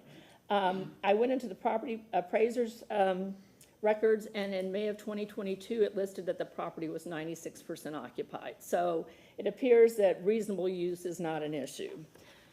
I started color coding things to show what is going to change. And sorry, my artwork's not very good. It looks like a first grader. Well, I'm not as good as a first grader, but so everything in green is things that are substantial changes. If you look on this site right here, you've got significant massing down here that's going to be right up against the street, and all those X's, those are windows that are going to be gone. So we're not sure it's going to meet historic preservation standards. Come over here again. Look at all these windows. You're losing a window from a double window, and this is on their site plan. So I went to their site plan and copied where it said that a window will be blocked. Right here is the front courtyard is going to have this whole huge contemporary-looking elevator, and then I've got where I marked everything up on the individual parts of the plan. But if you come over here and look at this, if you look on these pages, you can see. It's upside down. Oh, it's up. Oh, sorry. I'm bad about that. If you look, it's already been addressed that the footprint's going to go further out towards the street. But look at this stuff. Like, look at this glass enclosure. It appears to be glass enclosure. I don't know that for sure. And compare that circle to what's right above. Look down here where you got the 3 or 4 windows with the small roof down there. That's being expanded. They're making a lot of changes. This right here shows you where windows are being X'd out. If you go through this, we don't even know it's going to be historic, nor is there any requirement that it actually remain historic after this is done. We think that's a huge, huge issue and is very problematic. Then Then housing affordability. I think you all know I've been in the area of housing finance for over 30 years. I'm a municipal financial advisor for a large county in the state of Florida. I've been working for them for over 40 years, and before that I worked with affordable housing developers. Tampa General Hospital is 3/10 of a mile from the site. We've got a huge tenant base over there that they could potentially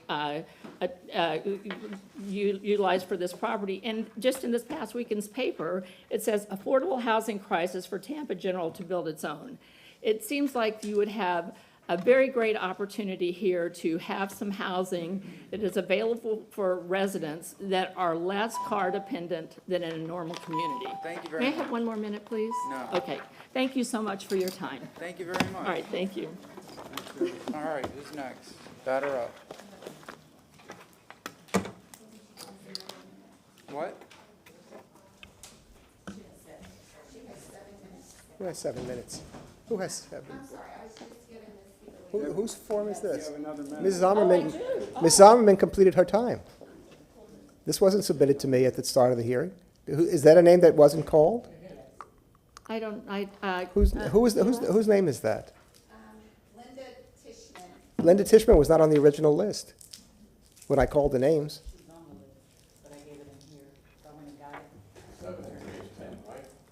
She's used 9, from what I understand. Mr. What did Chairman, you what's have your... on the original list, Mr. Shelby, that was handed that you read off from? That's the original list. This is the list. And so where did that new paper come from? It just handed to me just now by whom? I don't know. No. It was handed to me by Lisa Ed. Right, Keelan McCaskill just handed me this as I was walking in, so. That's not how it works. I'll respect the board. Thank you very I much. think I've conveyed my points. I'm not accepting it. Thank you very much. Who's the next speaker?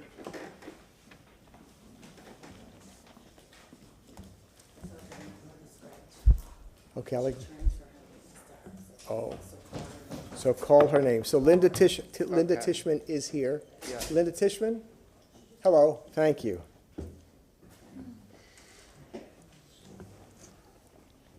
Haroon Ilyas, did I pronounce? Thank you. And Allison Date, thank you. Ms. Bennett has 3 additional minutes for 6 minutes. Thank you very much. Go ahead, please state your name. Hi, my name is Carolyn Bennett. I'm a lifelong Tampa resident.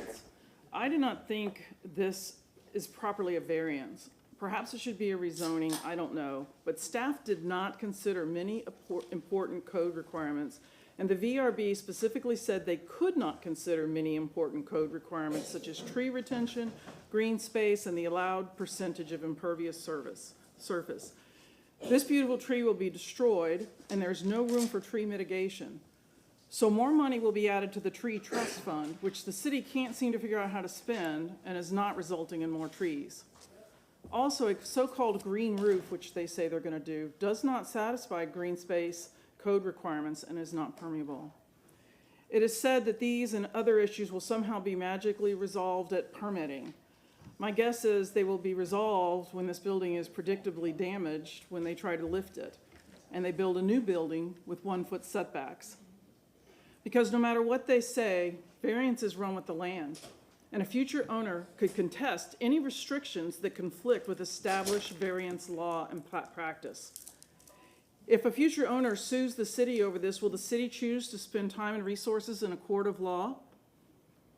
Do we want our time and resources spent this way when you can just deny the improper illegal variance? There's a lot of money to be made if they get a 1-foot setback. So there is a significant financial incentive for a future owner to fight for the normal legal practice that variances run with the land. I don't know the rating of the current oak tree in the courtyard, but I know that even if it is in poor condition, there is room to plant a new live oak. That can't happen if you approve this variance. Instead of a lovely shaded permeable surface that mitigates flooding, this land will be treeless. In addition, right now there's a crawl space under the building where water can flow, which is the FEMA best practice for flooding. In fact, they offer flood insurance discounts for it. I know this for a fact because I get the discount on my home. That means that right now that surface is 100% permeable. If this variance is approved, it will become 100% impermeable. They will have to get additional variances for pervious surface and green space. A variance requires them comply with all of Chapter 27, not just some of Chapter 27. 27-292 says, "It is the intent of this chapter that nonconformity shall not be used as ground for addition of structures, nor the enlarging by means of extension or expansion." They're not complying with 27-292. They are enlarging the building by turning a grass courtyard into a garage, which is outside of the vested footprint, and they have not requested a variance for 27-292. In addition, they would have to request additional variances for pervious surface and green space, and they have not requested those. They should have to request all the variances at one time. Florida law is clear that a mere economic damage or the owner's mere preference is not sufficient to constitute a hardship entitling the owner to a variance. A hardship is where the property is virtually unusable or incapable of yielding reasonable return, and hardship must be unrelated to the expectations of its owners. They bought this in 2022. These apartments are currently yielding a reasonable return and serve a wonderful purpose. They are perfect for people who don't want a car. The city is under pressure from a lot of people to reduce parking because we need more people living this type of car-free or car-reduced lifestyle. This apartment complex is currently successful and the owners have reasonable use. In fact, I would argue they have more than reasonable use because they are allowed a much greater density and more units than they would be allowed by a conforming structure. They have reasonable use. What they don't have is extra profit by having units with the amenity of a garage or the development potential of an apartment complex with a 1-foot setbacks if this building is accidentally destroyed. They want a garage so they can make more money. That is not a legal hardship.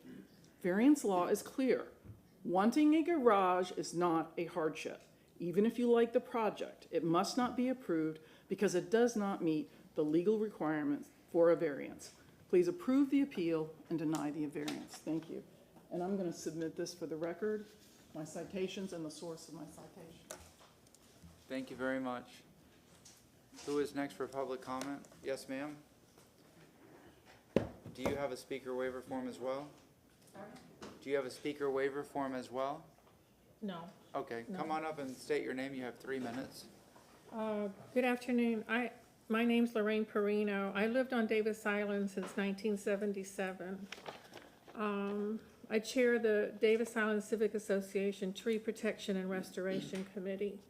Since 2016, I've chaired that. I really came here to donate some minutes, but since you didn't need any, I'm going to speak kind of impromptu. My main concern is that I look at that beautiful building when I come onto the island every time I leave it. And I would love to see it preserved the way it is. Mr. Stanley, another concern I have is that Mr. Stanley stated that this is a very dangerous corner. If you've ever been on the west side of Davis Boulevard trying to turn left to exit the island, you would see how dangerous and difficult it is. I would never want to live on that side of Davis Boulevard because I wouldn't want to be turning left. And right there is where this building is located, is where the cars are coming onto Davis Island all the time. So imagine adding 22 or 40 extra spaces and all those people trying to turn left while other people are coming onto the island. And I think especially in peak hour traffic times or in case of an emergency evacuation, it would be a real problem. As far as I know, almost none of the beautiful historic Mediterranean-style buildings which were constructed on Davis Island when it was developed in the 1920s are historically preserved, and we've lost way too many of them already. Even D.P. Davis's home, which was built, when Davis Island was constructed, is currently up for sale, and theoretically anybody who buys it could tear it down. So we need to save our historic buildings whenever we have the opportunity to. This beautiful building was fully occupied before it was purchased in 1921. The Davis Island this year is celebrating its 100-year anniversary, and the Davis Island Civic Association opposes this variance. As a third-generation Tampa resident who has seen Tampa lose much too much of the charm and ambiance that I grew up with to new construction, I would love to see this 100-year-old building preserved for future use, and I would love to see it return to its former use. For all the reasons stated above, and for the continued beauty, ambiance, and especially the safety of Davis Island, please approve the appeal and deny the variance. Thank you very much, ma'am. Next speaker?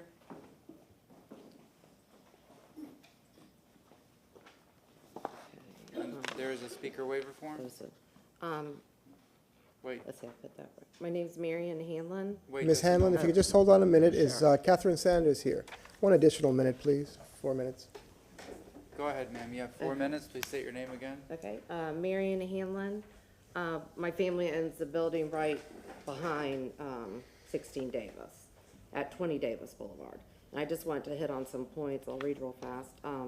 We have 20 residents living at 20 Davis, which is directly behind Blvd Leon. Our building stays 100% occupied. It's a 10-unit, 2-bedroom, 2-bath building. A building has never flooded since it was built in 1963. The Villa de Leon has always been a rental building since we've been next to the building. We have plumbing that goes straight down in between the two buildings right there, which I'm concerned about.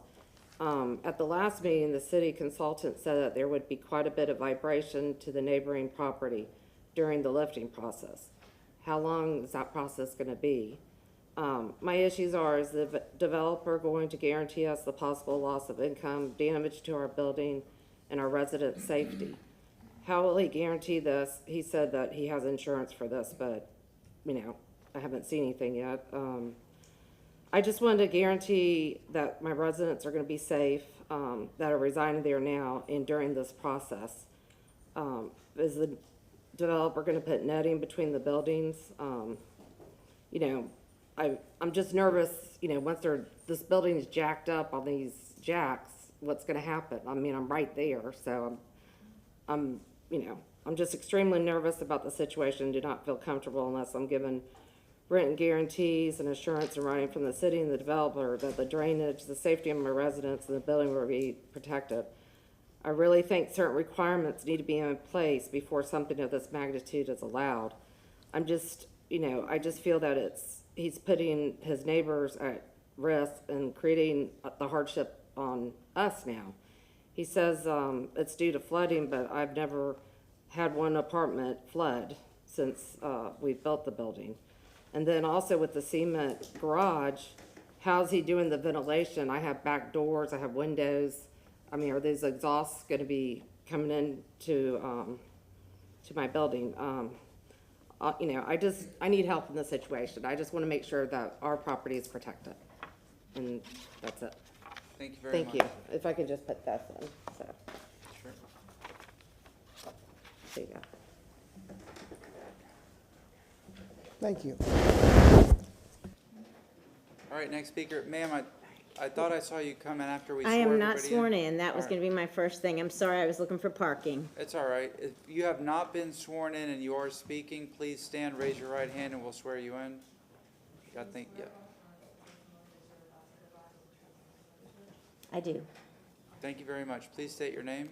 Linda Meisner, and I live at 55 Adelia, and I've lived on Adelia for over 30 years.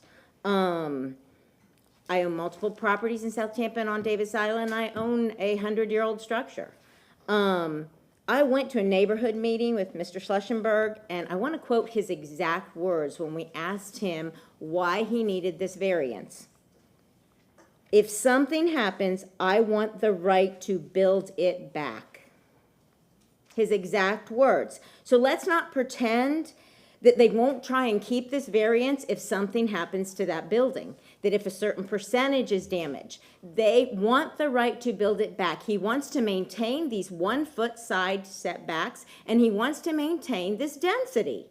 Okay, that's great, but you know what? We don't want to do it at the expense of the street and the neighbors and the flooding and the permeable land. That's just kind of ridiculous. Ben said he hasn't heard a single neighbor speak against the parking. This is the third time he's heard me speak, and I have two letters on record with the Variance Review Board that as a neighbor, I am against this parking structure. So I know he's heard neighbors speak against this parking. Okay, so I'm still trying to figure out why the Variance Review Board approved the variance. I was at that meeting, I spoke at that meeting, I saw them hand a new site plan over in the meeting. And in the meeting, without anybody reviewing it from the city, without anybody looking at it, without the VRB reviewing what it was different than the one they had submitted with the application, they voted on it and approved it. How do you do that? That's against their own rules and regulations. They voted on and approved a site plan handed to them in the meeting. That right there should tell us all it shouldn't have been approved. Okay, so then let's talk about the hardship. I've heard them say FEMA's making them do it, their insurance is making them do it, it floods. You know what? It doesn't flood. They do nothing to protect the property, honestly. But FEMA is not making them do this. This is a self-imposed hardship. They want more parking. They want to be able to rent those apartments for more than what they're renting them for. They want more parking. They have no parking spaces. They have no property. They bought the land next door and they put shells on it and tried to use it as parking and got in trouble for that. So they do not need this. And to say they're not changing the footprint is wrong. They have a horseshoe. They have trees and grass and permeable land, and they are going to close that horseshoe and pop a parking structure under it that is fully cement and enclosed. That is changing the footprint. That is causing additional flooding at an already dangerous intersection. They're going to add more cars. As a neighbor, we don't want this. Thank you very much. Thank you. All right, next speaker, please state your name. Yes, ma'am? My name is Peggy Besant Davis. I reside at 209 Blanca Avenue on Davis Island, and I have been sworn in. My concern is that the non-conforming language applies to the original structure, and all of the diagrams we saw from previous lifts didn't have anything underneath when they lifted up historic structures. So there's basically two different structures going on here. There's the non-conforming that's being lifted, and then there's going to be a new parking garage that goes all the way to the limits of the lot. And when you do that, one of the things I don't think they considered at the VRB meeting was the public welfare of the street and drainage. When you take a concrete structure without breakaway walls, which are required, you know, you're taking all that concrete and putting it on Davis Boulevard, and right there on Davis Boulevard is the lowest, one of the lowest manholes in the whole island. So 5,000 people, their welfare has to get on and off Davis Island right there, and there's no provision because of this setback provision, that the Variance Review Board's decision to allow the existing setbacks to stand in 1 foot all around. There's no room for retention, detention of this new structure, which is the parking garage. And I think that was not considered. It should be. That's all. Thank you. Thank you very much.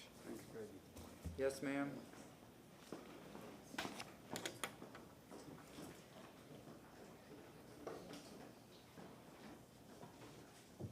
That's another gift from my friend Debbie.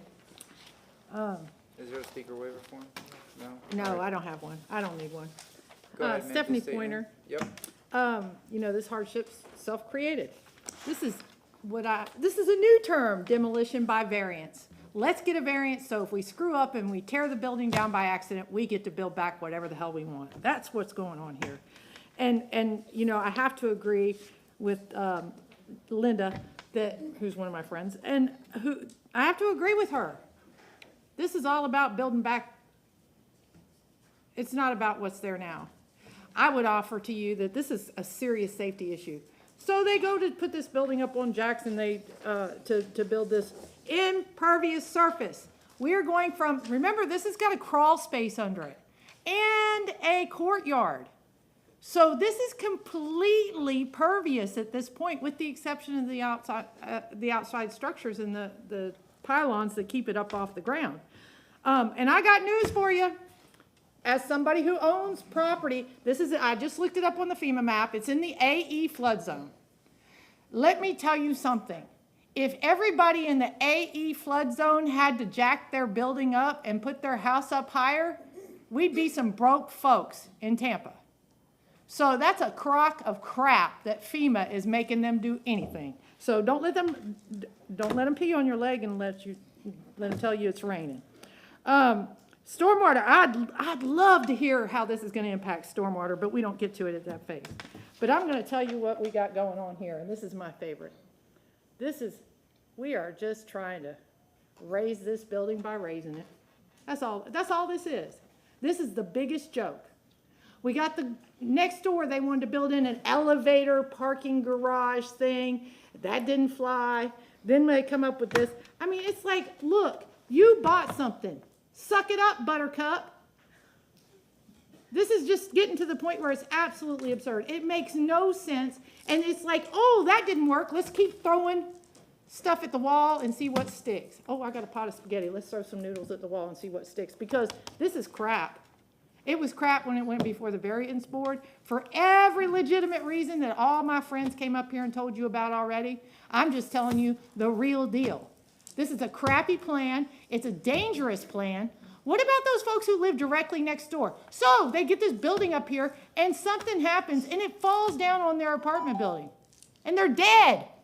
How are you going to feel about it then? That's a safety issue. It's 1 foot away from that other building. What happens then? What happens to those people who are living in those apartments next door? What happens to the cars that are driving on and off Davis Island while they've got this building jacked up?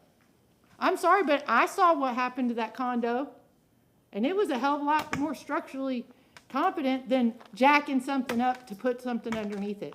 So let's stop talking stupid and not let them raise by raising. Thank you very much. Next speaker. If you're going to speak and if you're able to, line up against the wall so we can get a number. Go ahead, ma'am. Please state your name. Jill Solomon. Yes, ma'am. Go ahead. Okay, thank you. I was at the variance review board because my husband and I had applied for a variance of our own, so I sat through that 2-hour meeting. And what I heard the variance board say was, at that meeting, I've heard a lot of the complaints that I've heard tonight or this afternoon. But the variance board repeatedly said, we can only rule on the outside foot setback.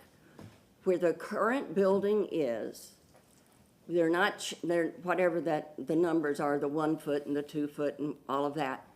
That's where it is, and that's the only thing we can rule on. We cannot rule on trees, impermeable surface, or any of the other concerns you have. This is the only thing this board can do. So I wanted to come state that because I think that's where the issue lies, right? So I am a Davis Island resident. I've lived on Davis Island since 1987. And if we're going to go off topic of where the setbacks are, I would just say, as I sat through that presentation, I, for one, thought that what they would do to this building would maybe be much better than what we have. As far as the parking, I don't think that 22 people or 22 units has 0 cars, so they have to be parking on the street. So I think containing that parking within the building would be a really good idea. But even more than adding parking, I think just reinforcing the structure and making it very safe for a 199-and-a-half-year-old structure, that it would be much better for the island to have it reinforced and become a safer place. But I just want to say that the variance board said, this is what we do. We do not do all of these other things. So I am for it, but I think they met their requirements. Thank you. Thank you very much. Anybody else for public comment? Any questions from council members? All right, yes?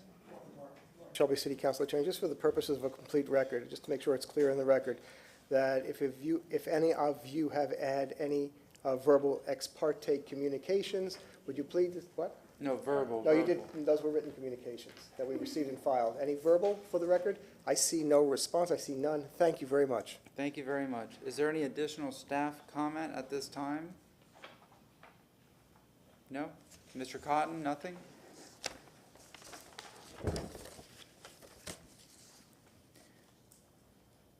Is Mr. Cotton on? No? All right. At this time, Sorry. do you No, I have don't any have additional comments, to add. sir? I have this. Sir, do you have any additional comment? No, sir. Thank you very I much. don't. We will go into rebuttal. The first person to rebut or party would be the attorney, Mr. Michelini's representative applicant there. You have 5 minutes for rebuttal. I believe, sir, just housekeeping, I had additional time from my original presentation that would be included as part of my rebuttal, so I should have approximately 7 minutes. 1 minute, 37 seconds, Thank you. plus the 5 minutes. Okay, thank you. Go ahead, please state your name again for the record. Sure, Ben Dachapali on behalf of the respondent. Really quick, I would like to address some of the rebuttal items that we heard from both public comment and from petitioner. One of the complaints or one of the arguments is that the parking deficiency is somehow self-imposed practical difficulty. That's actually not true. The parking deficiency was not self-created because the on-site parking, as I stated in my presentation, was created in 1925 before any codes were in effect. Importantly, DP Davis always intended for parking to exist for 16 Davis Boulevard because historical photos show that the Davis Island parking garage originally provided parking for these apartment residents, but was demolished. And I'd like to show you, this is from a book about the history of Davis Islands, and let's show the photograph.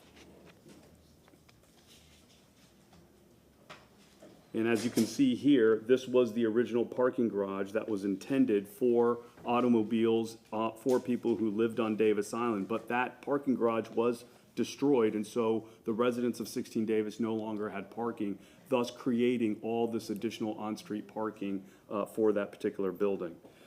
In addition, and I never suggested that anyone was opposed to the parking issue. What I said was there are many letters of support in the record of Davis Island residents for this additional parking to take parking off the street.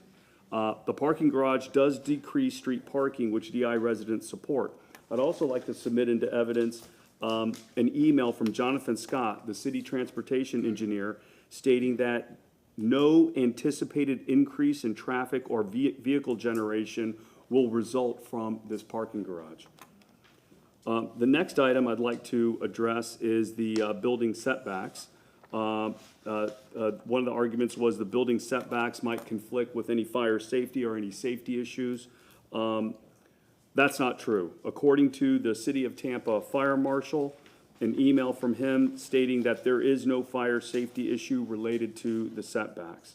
And I'd like to submit that email into evidence. The subject building has pre-existed the adjacent apartment building that someone from the public comment that the building owner talked about. So 16 Davis was always there. This other building that was built in close proximity was done after 16 Davis was developed and built. So the adjacent apartments were constructed close to that property boundary, not the other way around.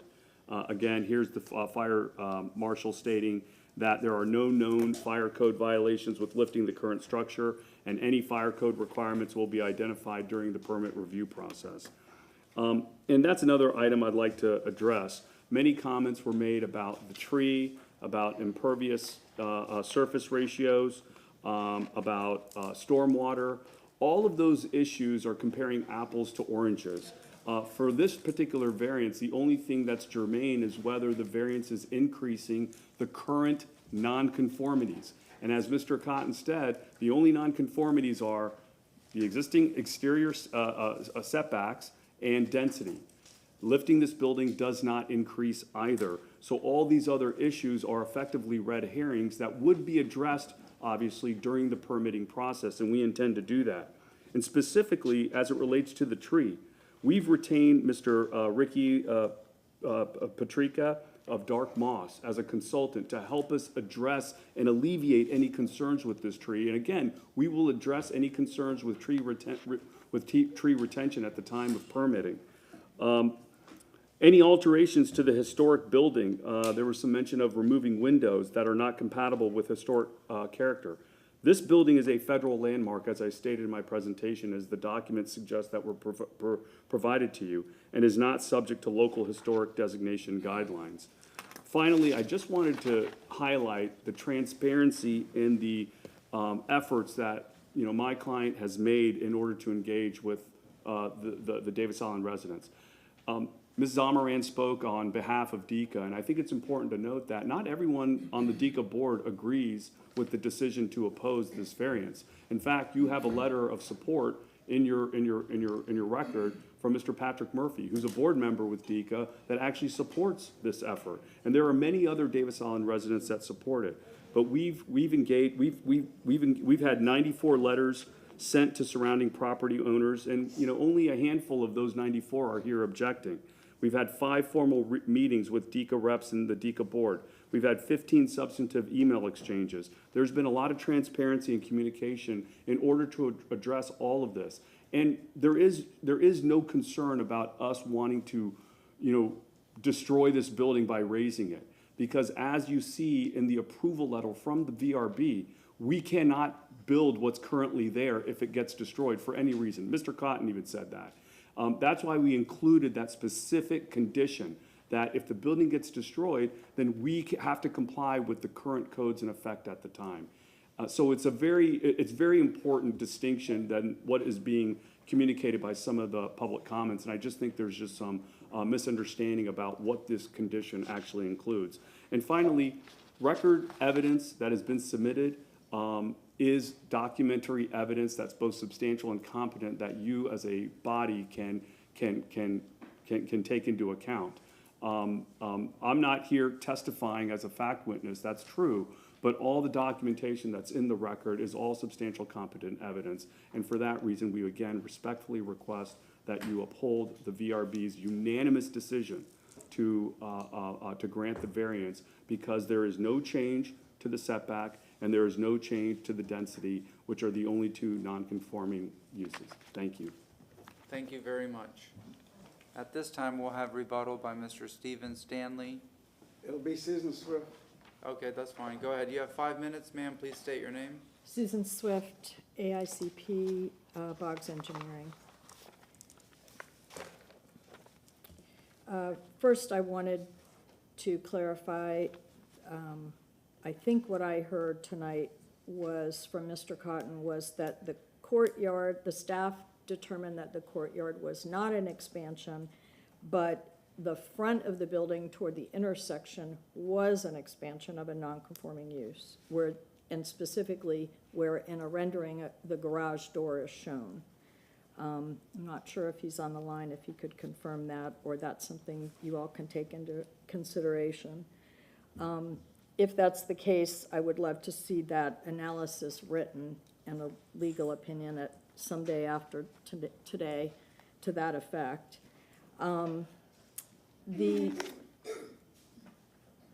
These were 2 of my slides that I know that the applicant has said a lot of things are going to be during the permitting process. I believe from all the other variances we've already talked about tonight, that my clients are going to have to be barraged with 8 or 9 more variances or design exceptions between now and the end of this permitting process, because those things don't happen during permitting. So we've heard about stormwater, we've heard about trees, we've heard about all the things I've listed just from my review of the site plan that are still to come. Again, a PD would have been the way to go. The applicant said in a public meeting that he thought that was going to take too much time. This has taken much longer.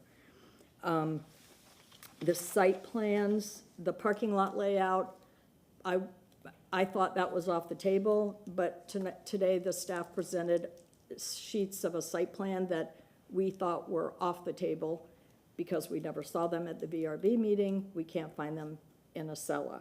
So I'm even more concerned today about what the decision letter represents, because as Mr. Stanley showed, there's only 3 pages, and the rendering shouldn't even be on there, but this is the site plan that is shown, illegible, and the parking layout and everything else is not on the decision letter. That's really concerning. So the conditions as well on the section of the code is the first. I don't think you can have sections, you can have conditions that undo your code. Even the staff did this red line version in their staff report, and then the VRB didn't even adopt what the staff recommended. And essentially it says, except to the extent that a state or federal agency approves or allows something else, they can't do that. That's impossible. Preservation, no preservation. I think lastly, as I said, the site plan and these conditions in the decision letter are invalid. There's a site plan that is a cut and paste with pictures. There's no legend. It doesn't say who prepared it. It doesn't have a date on it. It's just a cutout. And the conditions are not what your staff recommended, and even if it was, they can't undo your code section on nonconformities. And as I said, tonight we've seen other site plan pages that are not in this decision letter we haven't seen, or we certainly hadn't seen at the VRB meeting, or seem to be swapped. So we respectfully request that you overturn this VRB decision and the variance. Thank you. Thank you very much. As long as there's 50-something seconds left, Steve Stanley. Please state your name for the record again. Stephen Stanley on behalf of the petitioner. I want to make it real clear. There's a difference of opinion. The expansion of that building with the garage and the alleviation of that courtyard and all the grass and all the trees and all the green space that go with it for concrete building is an expansion of the building. And it's an expansion of a non-conforming use. And it's an expansion of a non-conforming structure. It's in the code. Thank you. And for those reasons, the variance never should have been granted. And for those reasons, I asked you to overturn the misconceived variance. Thank you very much. Ms. Johnson-Velez, are you coming up? If everyone's finished, I did, Susan Johnson-Velez, Legal Department, I did ask counsel to, for time at the end before you close the public hearing to outline what your options are. So a couple of things. What your possible actions are at the, as you deliberate, you can either affirm the VRB decision. So in that case, you would be affirming the approval. You would be determining that all the 5 variance criteria were met, because that is what's required. A variance, you remember, is a deviation from our code, and so all the criteria have to be met. So you can affirm the VRB decision, which means you think that all the criteria are met, and you would approve the setback variance. You can affirm the VRB decision with additional conditions if they are agreed to by the property owner or authorized agent during the public hearing. You can remand the matter back to the VRB for further proceedings and give them directions indicating the basis for the remand. And on a remand, the VRB would be limited by your direction to them if you choose to do that. And then your fourth and final option is to overturn the VRB decision in this case. Does council have any? Councilmember Hurtak? Okay. Any questions? Yeah, sure. I was thinking The only other thing I wanted to add, council, because I like to do this whenever you have other code sections besides 27-80, which is the application of the variance power. So here you have another section of the code that has been raised by both parties, the nonconformity section. And so when you have related provisions in the code, remember one of the, I think it's number 4 on the variance criteria, it is that the request is consistent with the general intent for this chapter, which includes the nonconformity section, and also with the Tampa Comprehensive Plan. So when you have related sections like that, you read them, the legal term is in para materia, which means you read them together and you have to harmonize them so that you give effect to both of the related sections. So I'm happy to answer any questions if you have any questions on that. Do we have any questions before I ask for a motion to close the public hearing? If I may. Yes, sir. I pulled Mr. Shelby outside. May I say Mr. Shelby? Out of an abundance of caution, it dawned upon me that Mr. Dashapali's law firm, the Bradley Law Firm, recently I acted as counsel in a pro bono case representing my Warriors Place, in which one of Ben's partners, Mr. Matthew Hall, was my co-counsel. I disclosed that. It's of no relevancy. The case was recently dismissed. But Mr. Shelby, I just say that as I think it was Brown versus my Warriors Place, if I recall, and Matt and I were co-counsel on it, same law firm. And that being the case, does that have any effect on your ability to be fair and impartial? 0. And will you judge this case based on the competent substantial evidence in the record? Yes, sir. Thank you. Thank you. Thank you very much. Anything else before I ask for a motion to close the public hearing? Motion to close. We have motion to close from Councilmember Henderson, second from Councilmember Miranda. All in favor? Aye. Any opposed? The hearing is now closed. At this time, would anybody like to make a motion, state the basis of that motion, and discuss it? Yes, ma'am. Councilmember Hurtak. Thank you. This feels like coming home. I was on the Variance Review Board for several years. And so I'm going to start by quoting the great Dustin Pastor, who was the chair when I was the VRB. No one owes you a pool. And I'm just going to extrapolate this to no one owes you a garage. So I'm going to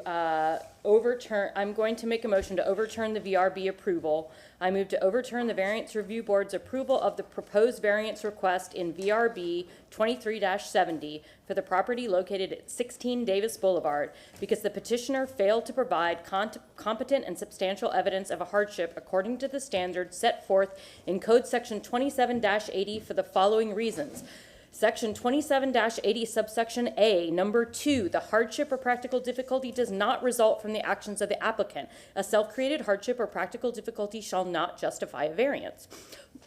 The owner purchased this property in 2021 without a parking garage. They knew it before they bought it. They knew that it was in a FEMA flood zone when they bought it. It is the parking issue, they already proved they don't have to comply with FEMA. These were their reasons. Preserving history doesn't require them to raise it. And alleviating parking is a self-created issue. Also, number 3, the variance, if granted, would not substantially interfere with or injure the health, safety, or welfare of others whose property would be affected by allowance of the variance. We had evidence today that showed about 3 to 4 feet between this property and the property next door. We cannot guarantee that the raising would not interfere with or injure the health, safety, or welfare of that property. So with those 2 items,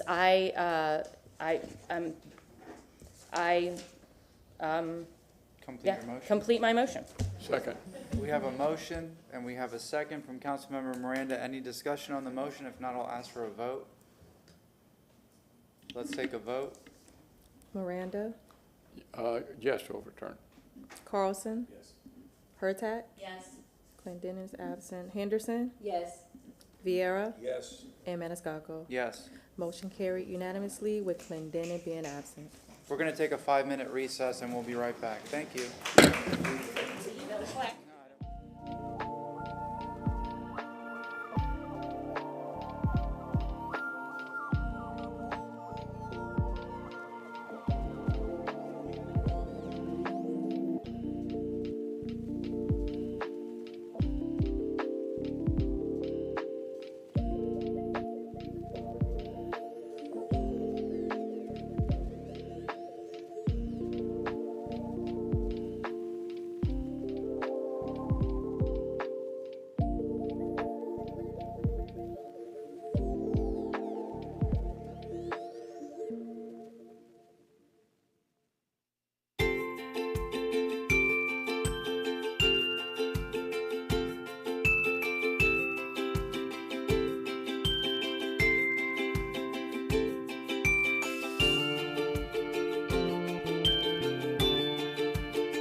All right, welcome back to Tampa City Council. Let's do roll call. Carlson. Hurtak. Clendenin Henderson. Present. Sierra Miranda. And Maniscalco. Here. We have a fiscal quorum. All right, per request by Councilmember Hurtak, items 3 and 38 are going to be heard together. Mr. Baird, are you handling? All right. And then we have other representatives here. Go ahead, sir. You're going to start with 3. Start with 3, okay. Brad Baird, Deputy Administrator of Infrastructure.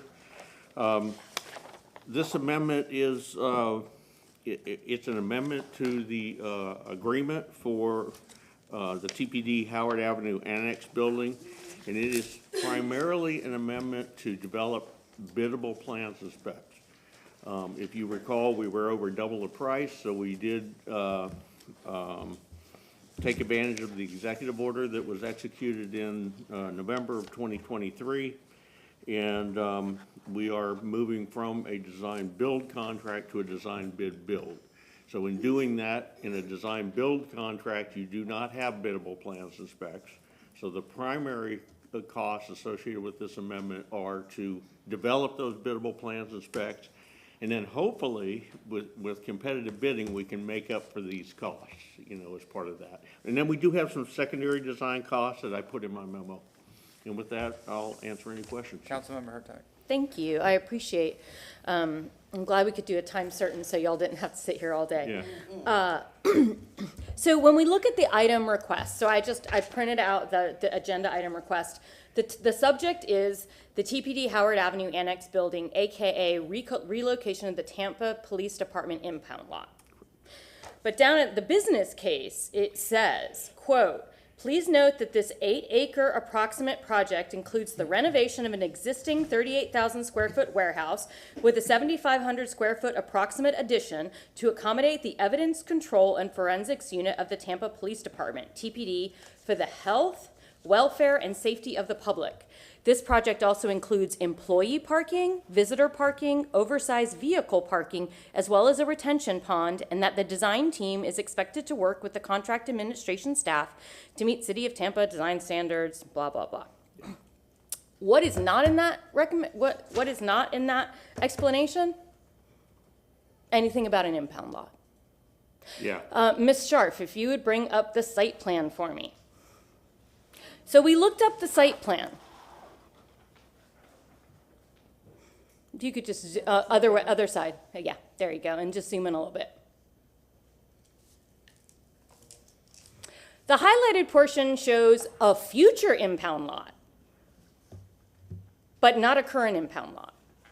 So this is being called the relocation of an impound lot. It's gone from $5 million to $8 million to now $45 million, and it's from the site plan and the description is not actually going to contain an impound lot. Can you explain that? Yes, and I do have Deputy Chief Ruth Kate.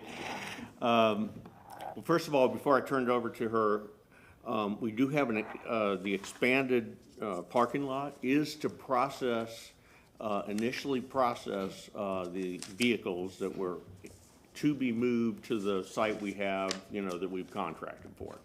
So that's what you need that area for. Hold on, go back. The site you've contracted for? But originally, the model was not to outsource that, you know, when the project started and put the impound lot here. So that's how that project has morphed. No, actually, can you, I'm confused with what you just said. You originally had a contract? No. You contracted out?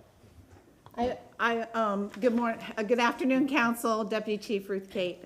Thank you for the time certain, I appreciate it. We had an important retirement ceremony. So let me explain the impound lot. I don't want to get caught up on the name of the impound lot. That's why we changed it to the Howard Avenue Annex. The impound lot building was strictly for evidence storage. That's what it was for, in addition to 2 bays and forensic locations that were at what we called the impound lot to process our high-value vehicles. And we went over that before. Those are our homicide vehicles, hit-and-run vehicles, things like that. There was, after 4 p.m., officers have to go to that location to process their evidence. So there was forensic stuff there, so they could separate, say they got 2 ounces of cocaine.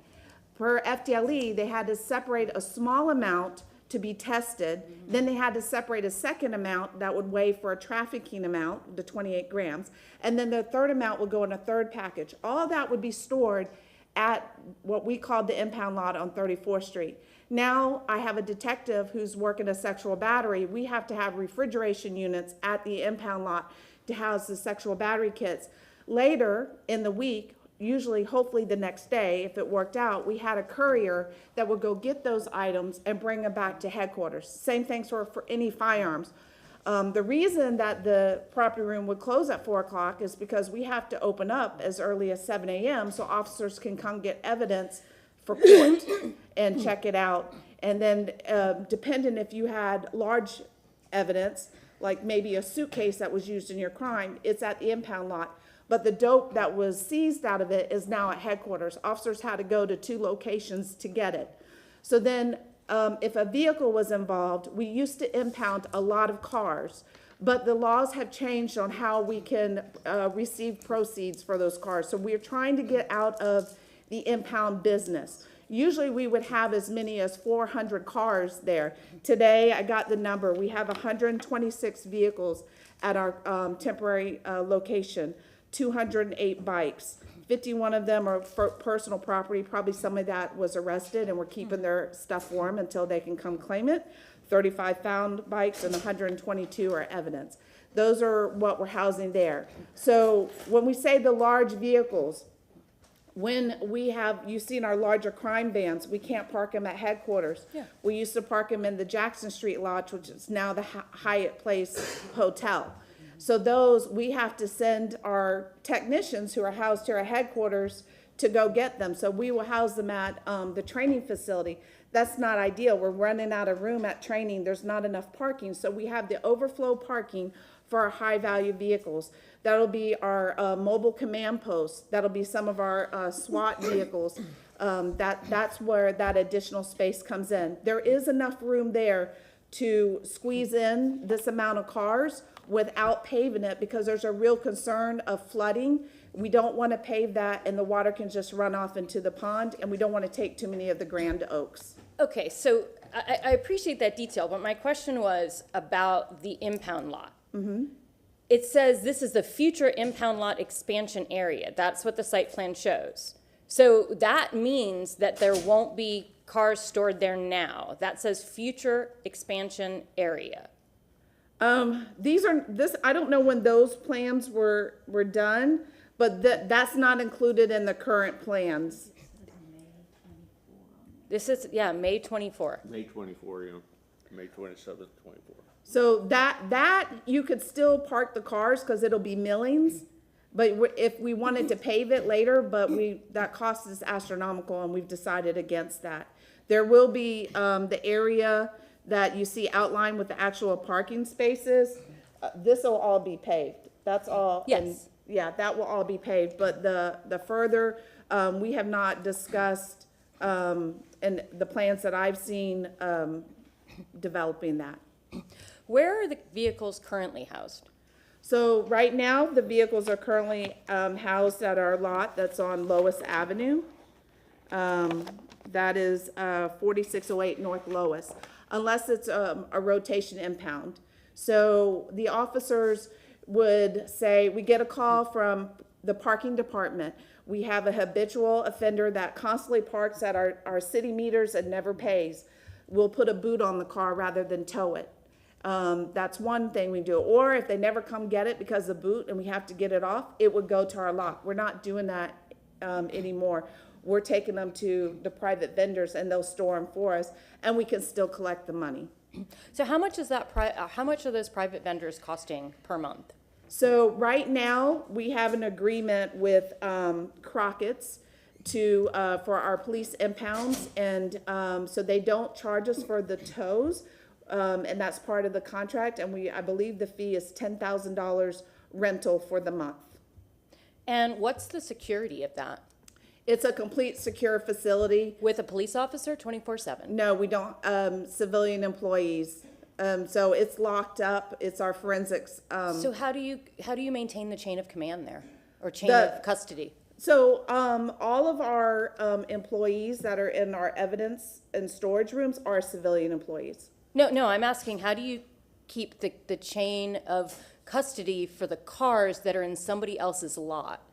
So we have City of Tampa employees. They are assigned to that location. For and 24/7? 24/7, yes, ma'am. At Crockett's? Yes. Crockett's is not there at all. It's just, it's their facility and they moved all their stuff out and we're the only ones there. Okay. So we have, in addition, we have a building to where the officers can come in and package their things. And then we have, because the storage is outdoor storage sheds that we put stuff in, and everything is surrounded by fencing and the barbed wire and cameras and secure facility. So once this is completed, we will no longer be renting from Crockett's for $10,000 a month. All of those cars will be stored on this property. You are telling me that right now? That is what we want to go to. We have to see the volume of cars that we have. But there will be a transition period, but that is the goal. So that the goal is to transition only to this one location, and because we are constantly downsizing how many cars that we have. If for some reason we go over the amount of cars or parking spaces that we have, we would have to take them somewhere. So, but we do not want to put an employee at that location, At what location? at the Crockett's. We want all our employees to be at this one location. But if we had to, if we had to move them to another location, we would have to have an officer or a person there. Yeah, we would, if we had to, or we would have to have some secure storage only for our vehicles with cameras on it. Yeah. Just like we do when we would park cars at the training facility and we're physically not there to make sure nobody's tampering with it. Then when, if the cameras show otherwise, we'd have to send an officer. But ultimately, that's the issue, and the thing I cannot figure out about this. This started out as an impound lot that then they said, okay, we'll add forensics. But now it seems to be forensics with maybe an impound lot. This just seems like a lot of money to spend on a forensics, maybe possibly impound lot. Maybe you all just need a bigger space that you can make sure you can fit the impound cars, because I'm not okay with the fact that we might have to go and spend $10,000 a month after putting $45 million. I mean, this should not be just, first of all, it's gonna be a Taj Mahal of forensics, which is awesome. It'll be cutting edge and exactly what you need, but we should absolutely have room to grow, just like we did with Hannah City Center. That space has so much room. I'm very uncomfortable with the idea that this would not fit the cars we have and then the growth. So we've already downsized the amount of cars we used to impound. On average, we would have 400 cars. We're not at that anymore. We're at 126, and we are working to get rid of those. We are trying to get out of the impound business. Before, when I was in street level narcotics and I would seize a car and we had the city ordinance, we could then sell the car and the police department keep the proceeds. We can't do that anymore. The laws have changed. So we are out of the business of doing that, thus less cars. That's why the storage has gone down. I don't want to get caught up in the semantics of that facility on 34th Street being called the impound lot, because that's what we commonly called it. But that was our evidence storage area after hours. That's where you went. Just like we called Sub 1, where we go and gas our cars up in Carver City, off of Spruce. We would say a new fleet facility, but we called it Sub 1. Do we need another one? That's at Hannah now. So we used to store some vehicles there, our larger vehicles, but we can't. So we want to bring all of those to a secure location, along with the ones we're temporary storing at training, and they will all be here.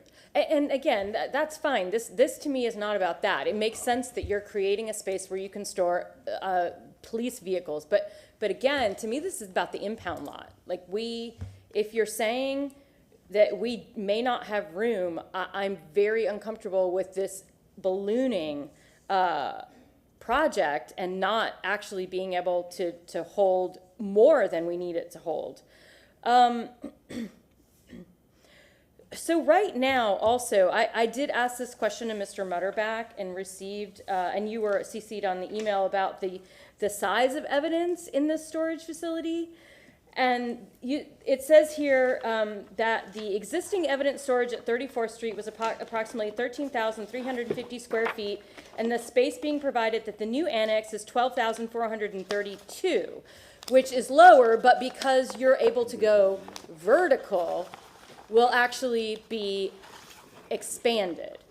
And that I understand. Right, and I know I spoke to council about that on August 5th. Yes. That we would have 149, 180 cubic square foot based on the 12-foot ceiling. Yes. And so that I understand, but so we would have more room. The existing forensics is 12,000 square foot and evidence is 26. Yes, but from what I understand, certain things were not housed here. They were housed at headquarters, and they still are. What kinds of things have always been housed at 411? So anything that was not a high-value narcotic that did not need to go in the safe for the firearms, like the firearms, or sexual battery kits, those all go to headquarters. If I were to seize someone's suitcase or clothing or electronics, or we've seized doors, fireworks, so anything like that, any large item, that always stayed at the, what we call the impound lot, that storage. Anything that was smaller than, larger than a box about 8 by 12, it would probably stay out at 34th Street.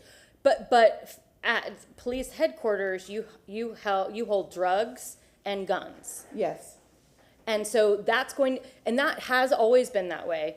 And so what you're doing is planning on moving the drugs and guns from the safe 24-hour security of police headquarters to this forensics building. Yes, we will have secure storage there, and it will be housed similar to like it is in headquarters. There will be a safe room, a narcotics vault, all of that.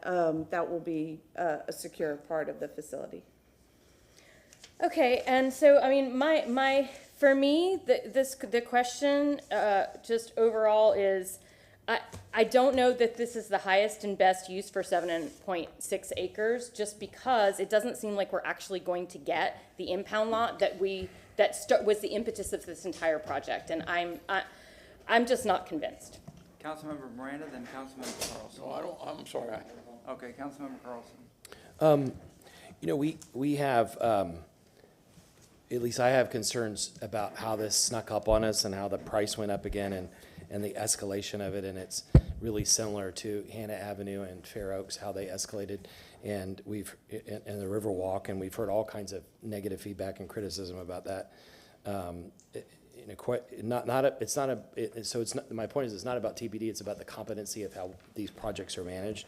But folks have reached out to me, and I don't need an answer to all these, but I'm going to vote against anything related to this project unless there is a really detailed public discussion about the budget and how it's been done, and how this was planned, because I think the public deserves total transparency on this, and also what the alternatives would be.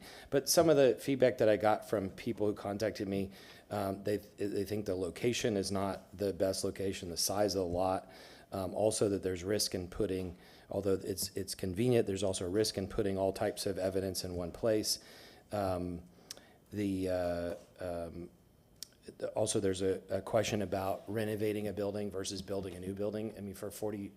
By the way, it's $45 million, but we're going to bond it, and not including operation and maintenance, which we're probably paying on these other facilities.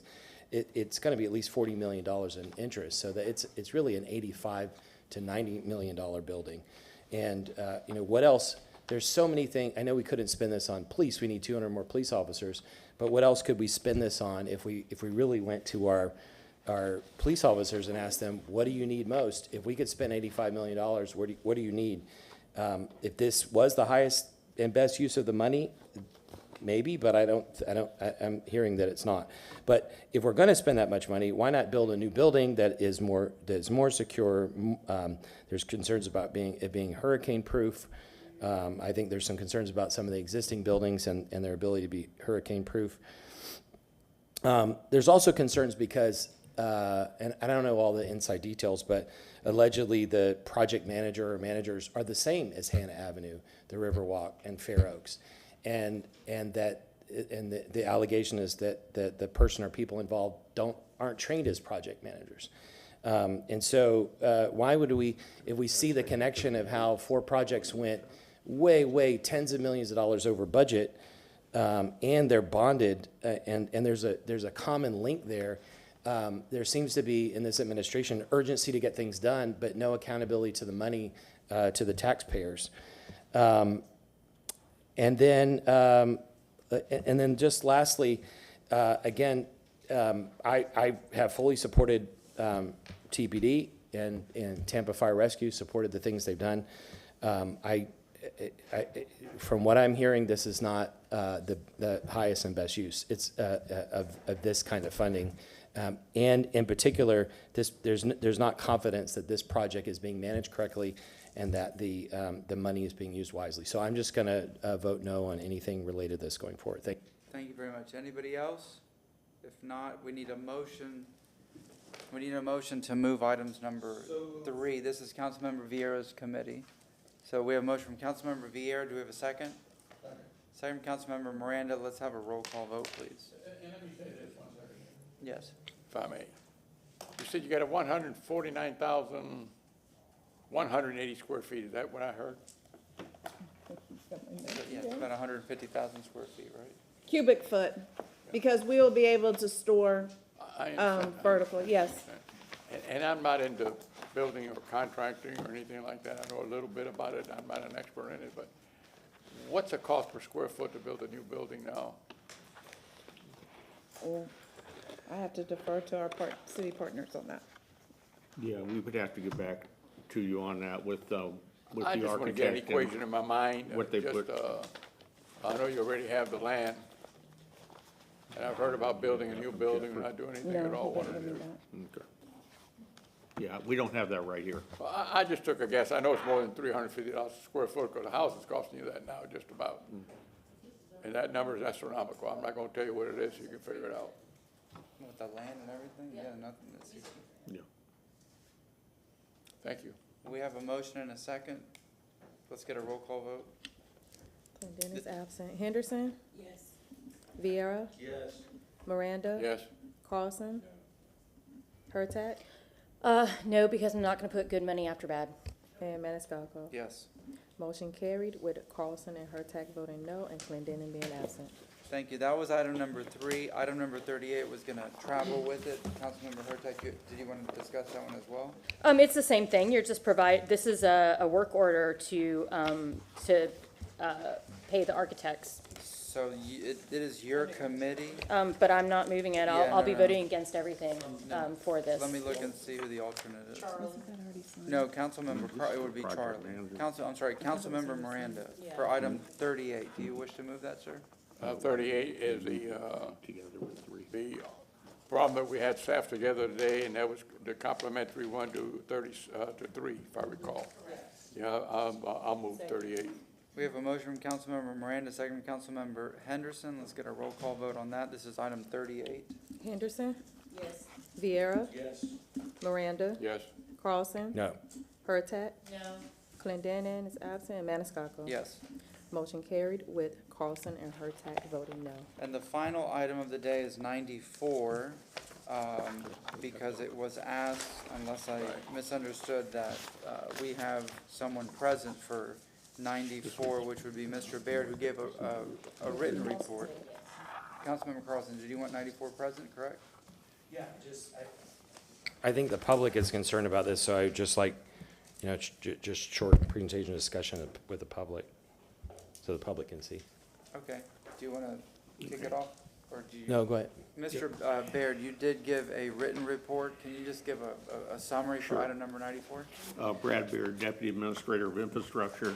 Yes, I did submit a memo on this. The short answer is, we do not allow prime contractors on design-build projects to mark up the subcontractors. We, on design-build contracts, they're procured using the Consultants Competitive Negotiations Act, required by law to select a design-build team in accordance with that act, and which we do. And then, as opposed to an RFP process, which is handled by purchasing. So I wanted to make that distinction. So as part of, the CCNA process, the design build is really two phases. It has a design build initial services for design, and then design build services agreement that includes a guaranteed maximum price. So with that, I'll answer any questions. Councilmember Carlson? Yeah, thank you. First of all, I don't know how long you waited today just for this, but I know you're here all day, so thank you for waiting. You're welcome. Hey, this is an important thing for the public. The question is, let's say hypothetically there's a $100 million project, and hypothetically the general contractor gets 5% as a management fee. If they can also mark up let's say they could mark up the subcontractor's 20%, my math's probably not right, but they might be able to get another 15 or 20 million in there somewhere. They do not do that. And the answer that we've now given the public is no, you cannot.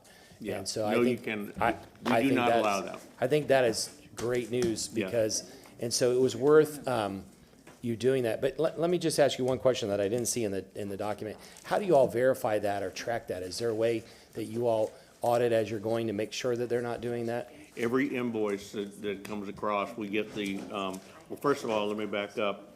We approve the subcontracts. So, we see those, and of course, the EBO office on EBO subcontracts, they review it in addition to the contract administration. And then every month with the invoice, we verify that, there's no markup on those subcontracts. And they're also not allowed to give a referral fee or anything like that. So if you see that a subcontractor is getting paid $10 million and that's an invoice from the subcontractor, the general cannot then get paid part of that either, right? No, that's correct. And it's prohibited in the contracts also? I'm sorry? It's prohibited in the contracts between the city and? It's not specifically prohibited in the design build, we just don't allow that markup. Okay. Period. All right, thank you for the good news. Yeah, Thank and you I very do want to clarify, Councilman Carlson, there's two main things that the contractor gets in a design build contract. One is called general conditions, and the other is the design build fee, which is typically in the 7 to 9% range, depending on the contract. So those are the two things they get. Thank you very much. All right, thank you. Madam Clerk, that concludes the agenda, right? Okay. All right, I'm going to go to new business. I have quite a few items, so I'm going to pass it on to Councilman Viera. You're the immediate past chair. So my first motion is, I'd like to motion for the Florida Orchestra to give a 5-minute presentation at the September 5th, 2024 regular council meeting to report on the services that it provided to our residents in the 2023-2024 season. There is space available for that day. We have a motion by Chairman Maniscalco, seconded by Councilman Miranda. Any discussion? If not, all in favor? Aye. Any opposed? Okay, next, for September 19th.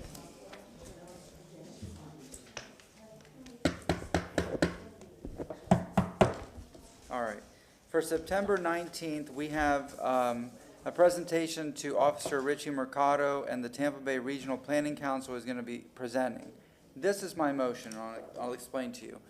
I'd like to make a motion for the Mayor's Hispanic Heritage Committee, which are all city employees, to appear briefly at the, or most of them are, to appear briefly at the September 19, 2024 regular session meeting. They're here just to extend an invitation to City Council, as they do every year, for the Mayor's annual Hispanic Heritage Celebration that will take place on October 1st, 2024. This would be heard first under ceremonial. They might take 1 to 2 minutes, if that, but it's just, they're extending the invitation to council. We have a motion by Chairman Maniscalco. Do we have a second? Second. We have a second by Councilman Carlson. All in favor? Aye. Any opposed? All right, then I'd like to make a motion for Kristen Tomasello to give a 5-minute presentation at the October 17th, and it is open, 2024 regular session meeting regarding her foundation's work with the Children's Project and the Night to Remember Prom. We have a motion by Chairman Maniscalco. Do we have a second? Second. We have a second by Councilwoman Henderson. All in favor? Aye. Any opposed? All right, next I'd like to make a motion to appoint Mr. Albert Cook to the Citizens Budget Advisory Committee as my representative, because my representative will be stepping down at the end of this budget year. We have a motion by Chairman Maniscalco. We have a second by Councilman Miranda. All in favor?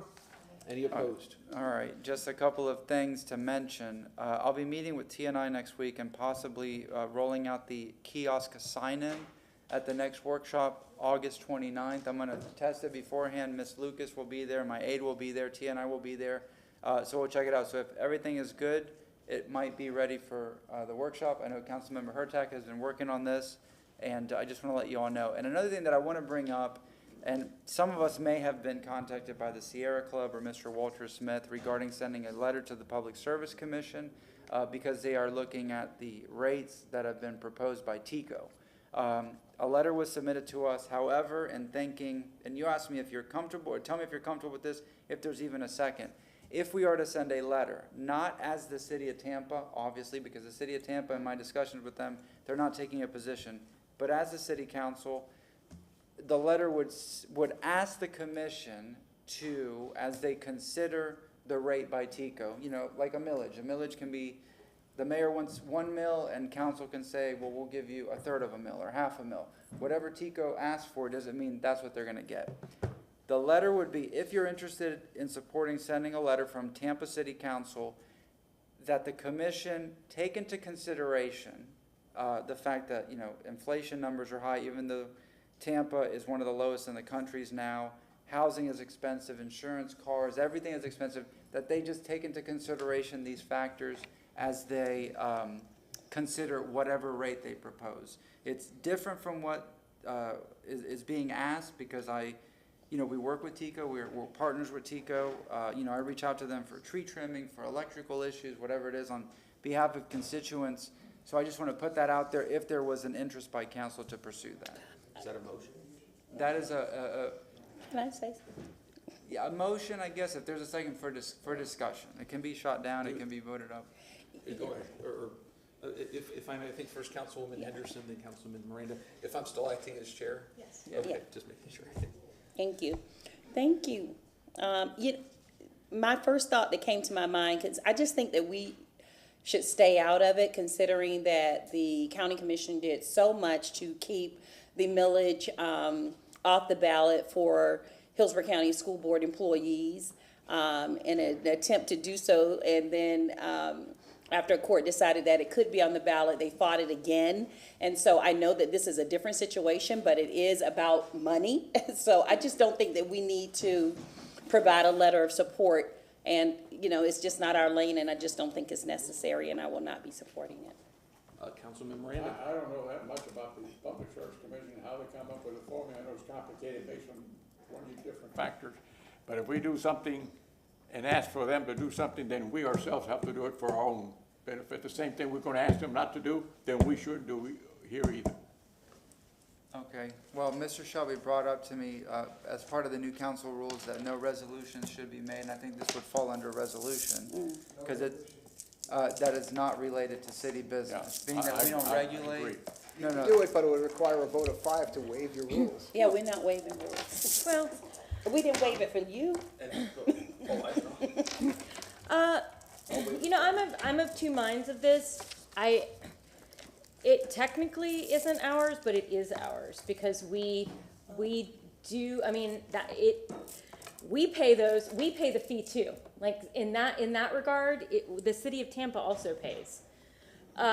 So I'm happy to support the motion to see where it goes, but I do believe it's something that actually does impact the city. Okay. Any other comments?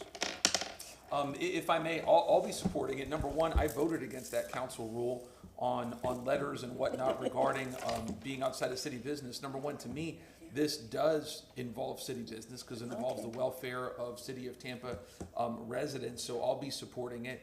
And just because my request to waive rules don't get granted doesn't mean I won't support other people's requests to waive rules, because that's me. But And I know you never abuse them. But is it necessary for us to write a letter supporting this though? It ain't gonna hurt or help, but what Then I'm why are saying, we doing it? if we're gonna ask somebody not to do it, something that they, whatever it is, I don't know the amount, how they figure it out, then we ourselves in our own, even though we're customers of an electric company, then we ourselves should pass anything else that's gonna hurt the public during these times. That's all I'm gonna say.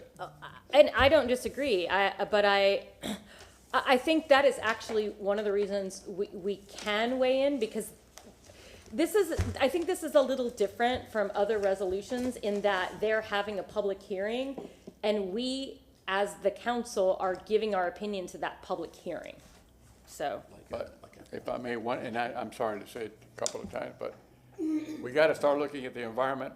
You can build anything you want, you can do anything you want, but if you don't build it as sustainable with solar and all that, you're gonna be paying a lot more for electricity.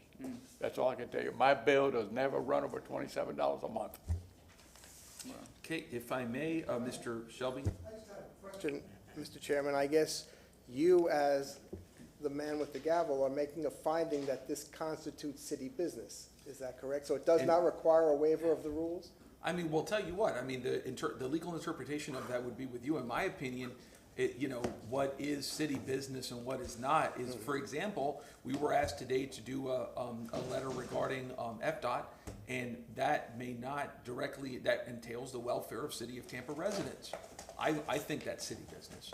So, yeah, I mean, I have a more moderately permissive interpretation of that, but that's my interpretation. Well, if you want to disagree, you may. It's not my I'll place, defer to you. it's not my place to disagree. The chair is the one who makes the determination. If somebody disagrees, that person has to make a motion, get a second, and overrule you. So I'm just saying that you're making a finding, and that is your prerogative. Yes, sir. So, and council, please, again, this is just my view of seeing things. We presently have a motion by Councilman Maniscalco, seconded by He didn't make Councilwoman it a Henderson. He didn't, No, I'll take it as a. but no one seconded. It was. Oh, okay. And before Councilman Carlson. Oh, okay. Yeah, and I think you all know, because I've done this before, on this issue, I have to abstain if you vote. And so considering that, I'd encourage you to count votes. Yes, sir. Yes, sir. So, yeah, I know, right? So we're not going to, it'll, I guess, not pass, but we have a motion in a second. But we have 5 of us, so even if there's only 5 people who can vote, it still has to be a vote of 5? No, it has to be. It'll fail. I mean, Yeah. It's gonna fail.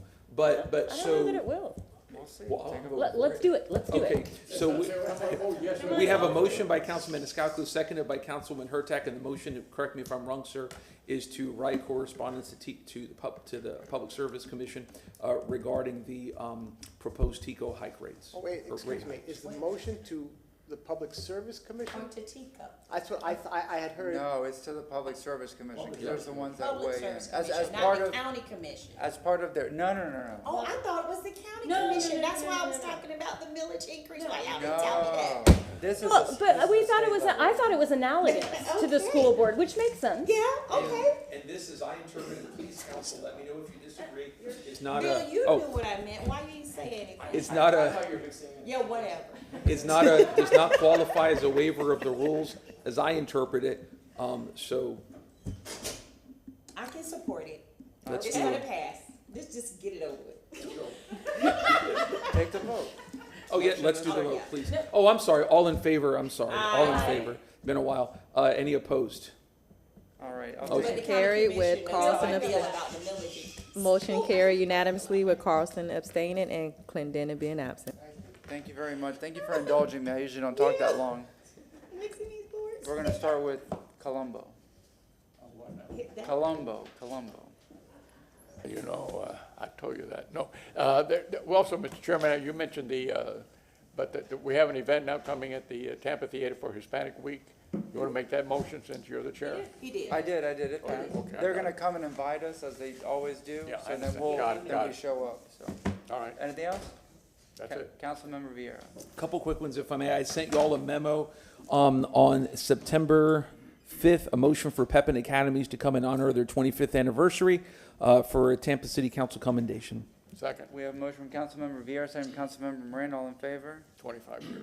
I know, Any wonder. opposed? Yes, sir. Yes, sir. Then Kurt Terrell, who many of y'all know, who's on the board of Tampa Firefighter 754, is retiring after 30 years. I want to give him off-site commendation. Second, We have a motion and a second. All in favor? aye. Any opposed? And then lastly, I also sent a memo on this. We're going to January of next year, January 23rd, 2024, motion for presentation for Holocaust Remembrance Day, which would be January 27th of 2025, pursuant to an August 19th, 2024 memo, consistent with council rules. We have a motion from Councilmember Vieira, second from Councilmember Miranda. All in favor? Aye. Any Thank you. opposed? Oh, and I did ask to,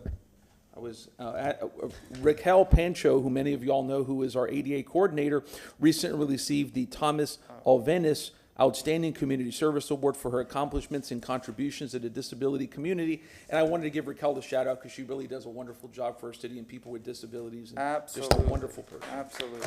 Congratulations. All right, Councilmember Henderson. Yes, two things, they're not motions.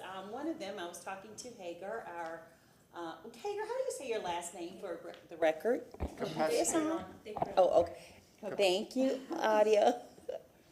How do you say it? Kopesky. Kopesky. I was speaking to her because she is our budget analyst, and at our next budget meeting, I would just like for her to come before us at the podium because she discusses things with all of us, and I think that there's some things that I would like for her to bring to light with you all, and so I just thought that would be a good idea and wanted to get you all consensus on that. September 3rd. Yeah, September 3rd. She has agreed, I've spoken to her, but so that she could just say some things that even I'm thinking about, so that it could even just lighten the load, you know, when we really get into the trenches of the budget discussion. So would it be an item, or would No. you want her to come like after the No, just in front of us. Because they usually do a presentation, so would you want it after the presentation? Yeah, let's do it after the presentation, Yeah. so we can kind of Yeah. reflect Yeah. what's said. But does that have to be a motion? No, but just to Yeah, give, after but the just to presentation. give our wonderful staff an idea of when Yes. she would come up. Okay, Ms. Susan, you So got we that? We don't need a motion. We don't need a motion. Everything doesn't have to be a motion around here. Okay. And then the other thing is that it continues to be Black Business Month, and so I'm just encouraging the public to support our local small businesses around the city of Tampa.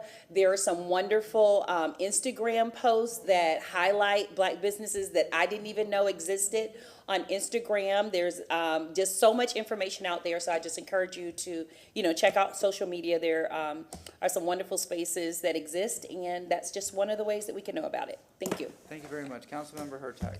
There is a big festival this weekend, the BIG. That was last week. No. The big BIG. Oh, yes. It is. Perry Harvey Park. Yes, and so I was just gonna say that because one of the organizers I met on Tuesday, I believe. So yes, definitely, if folks.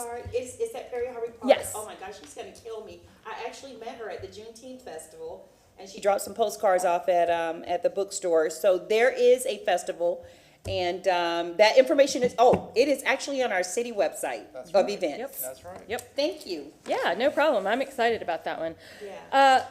So some of these are, all of these are things I talked about before. I move to invite a Hart representative to appear at the September 3rd, 2024, 5 p.m. special call budget meeting to give a 5-minute presentation on my proposal for a fare-free pilot program for Route 1. Absolutely. We have a motion from Councilmember Hurtak, second from Councilmember Vieira. Yes, Can ma'am. you repeat it again? Sure. I'm asking the Hart representative to come at the September 3rd meeting to give a presentation on the proposal for a fare-free pilot. And I've already spoken to a representative, and they're happy to come. Good. We have a motion and a second. And actually, I was having coffee at my usual coffee spot yesterday morning, and I bumped into somebody from there. Totally never seen them before there. And we had a great conversation about it. So that's an exciting motion. We have a motion and a second. All in favor? Aye. Any opposed? I'm going to say nay on that one for the record. Okay. I move to remove the Smart City Parking Guidance Project number 1002525 from the CIP list and to reallocate the $5 million budgeted for FY25 to transportation operations for paving, specifically street resurfacing, which is number 1002350. We have a motion and a second. Where do you want to take it from? Mr. The smart city, basically what we did last year. We took it from the. If I can stop. The reason I'm stopping, and forgive me for interrupting, but a motion like that is out of order at this time. Oh, we have to do it at the meeting? That motion is brought Oh, back okay. on September. No problem. I was trying to get things done ahead of time so they knew. You at least made it known, but, Yeah. but the time Well- to make that motion is at the budget. Okay, meeting. well, I don't think I'm hiding anybody's. That's probably Alan's motion too, but I'll withdraw it. That's fine. Now, could you read the previous motion? There was, yeas and a vote. nay? Yeah, so the previous motion passed with Henderson voting no and Clendenin being absent. That was the hard motion. Yeah. Yes, ma'am. And then, Councilman Miranda alluded to this earlier. I moved to have City Council prepare a resolution it was Mr. Vieira, opposing the expansion of 275 from Hillsborough Avenue to Barris Avenue. I second that because I'm not against anything like that, but where are you gonna live, under expressway? You gotta make sure that it gotta hurt till we go to some other form of transportation. If not, it's never gonna be solved. All right, that's an excellent resolution with a second. All in favor? Aye. Any opposed? Anything else? No, I'm not going to bulldoze anybody's neighborhood. That's right, that's right. Yes, sir, Councilmember Carlson. Yeah, two things real fast. Thank you to Councilmember Vieira for bringing up Raquel. She is just a superstar who changes people's lives. So I wanted to personally thank her as well. The constituents in my district that she's helped, it's just incredible the difference she's made. So thank you, and I know there are a lot of hardworking people that do things like that every day. Also, you all may have seen the proposal by the governor to develop parts of state parks, put hotels and golf courses and other things in. There's a protest discussion on that for the Hillsborough River State Park that will be at Jimmy B. Kelly Library at 2 p.m. on August 27th. Jimmy B. Keel. Peel, sorry. All right, we have a motion from Councilmember. No, I think that's No, just just a an announcement? Okay. Anything else? Yeah, sorry, I read that wrong. That's it. Thank you. Motion to receive and file. We have a motion received and filed from Councilmember Henderson. Do we have a second? Second from Councilmember Miranda. All in favor? Aye. We're opposed. We're adjourned.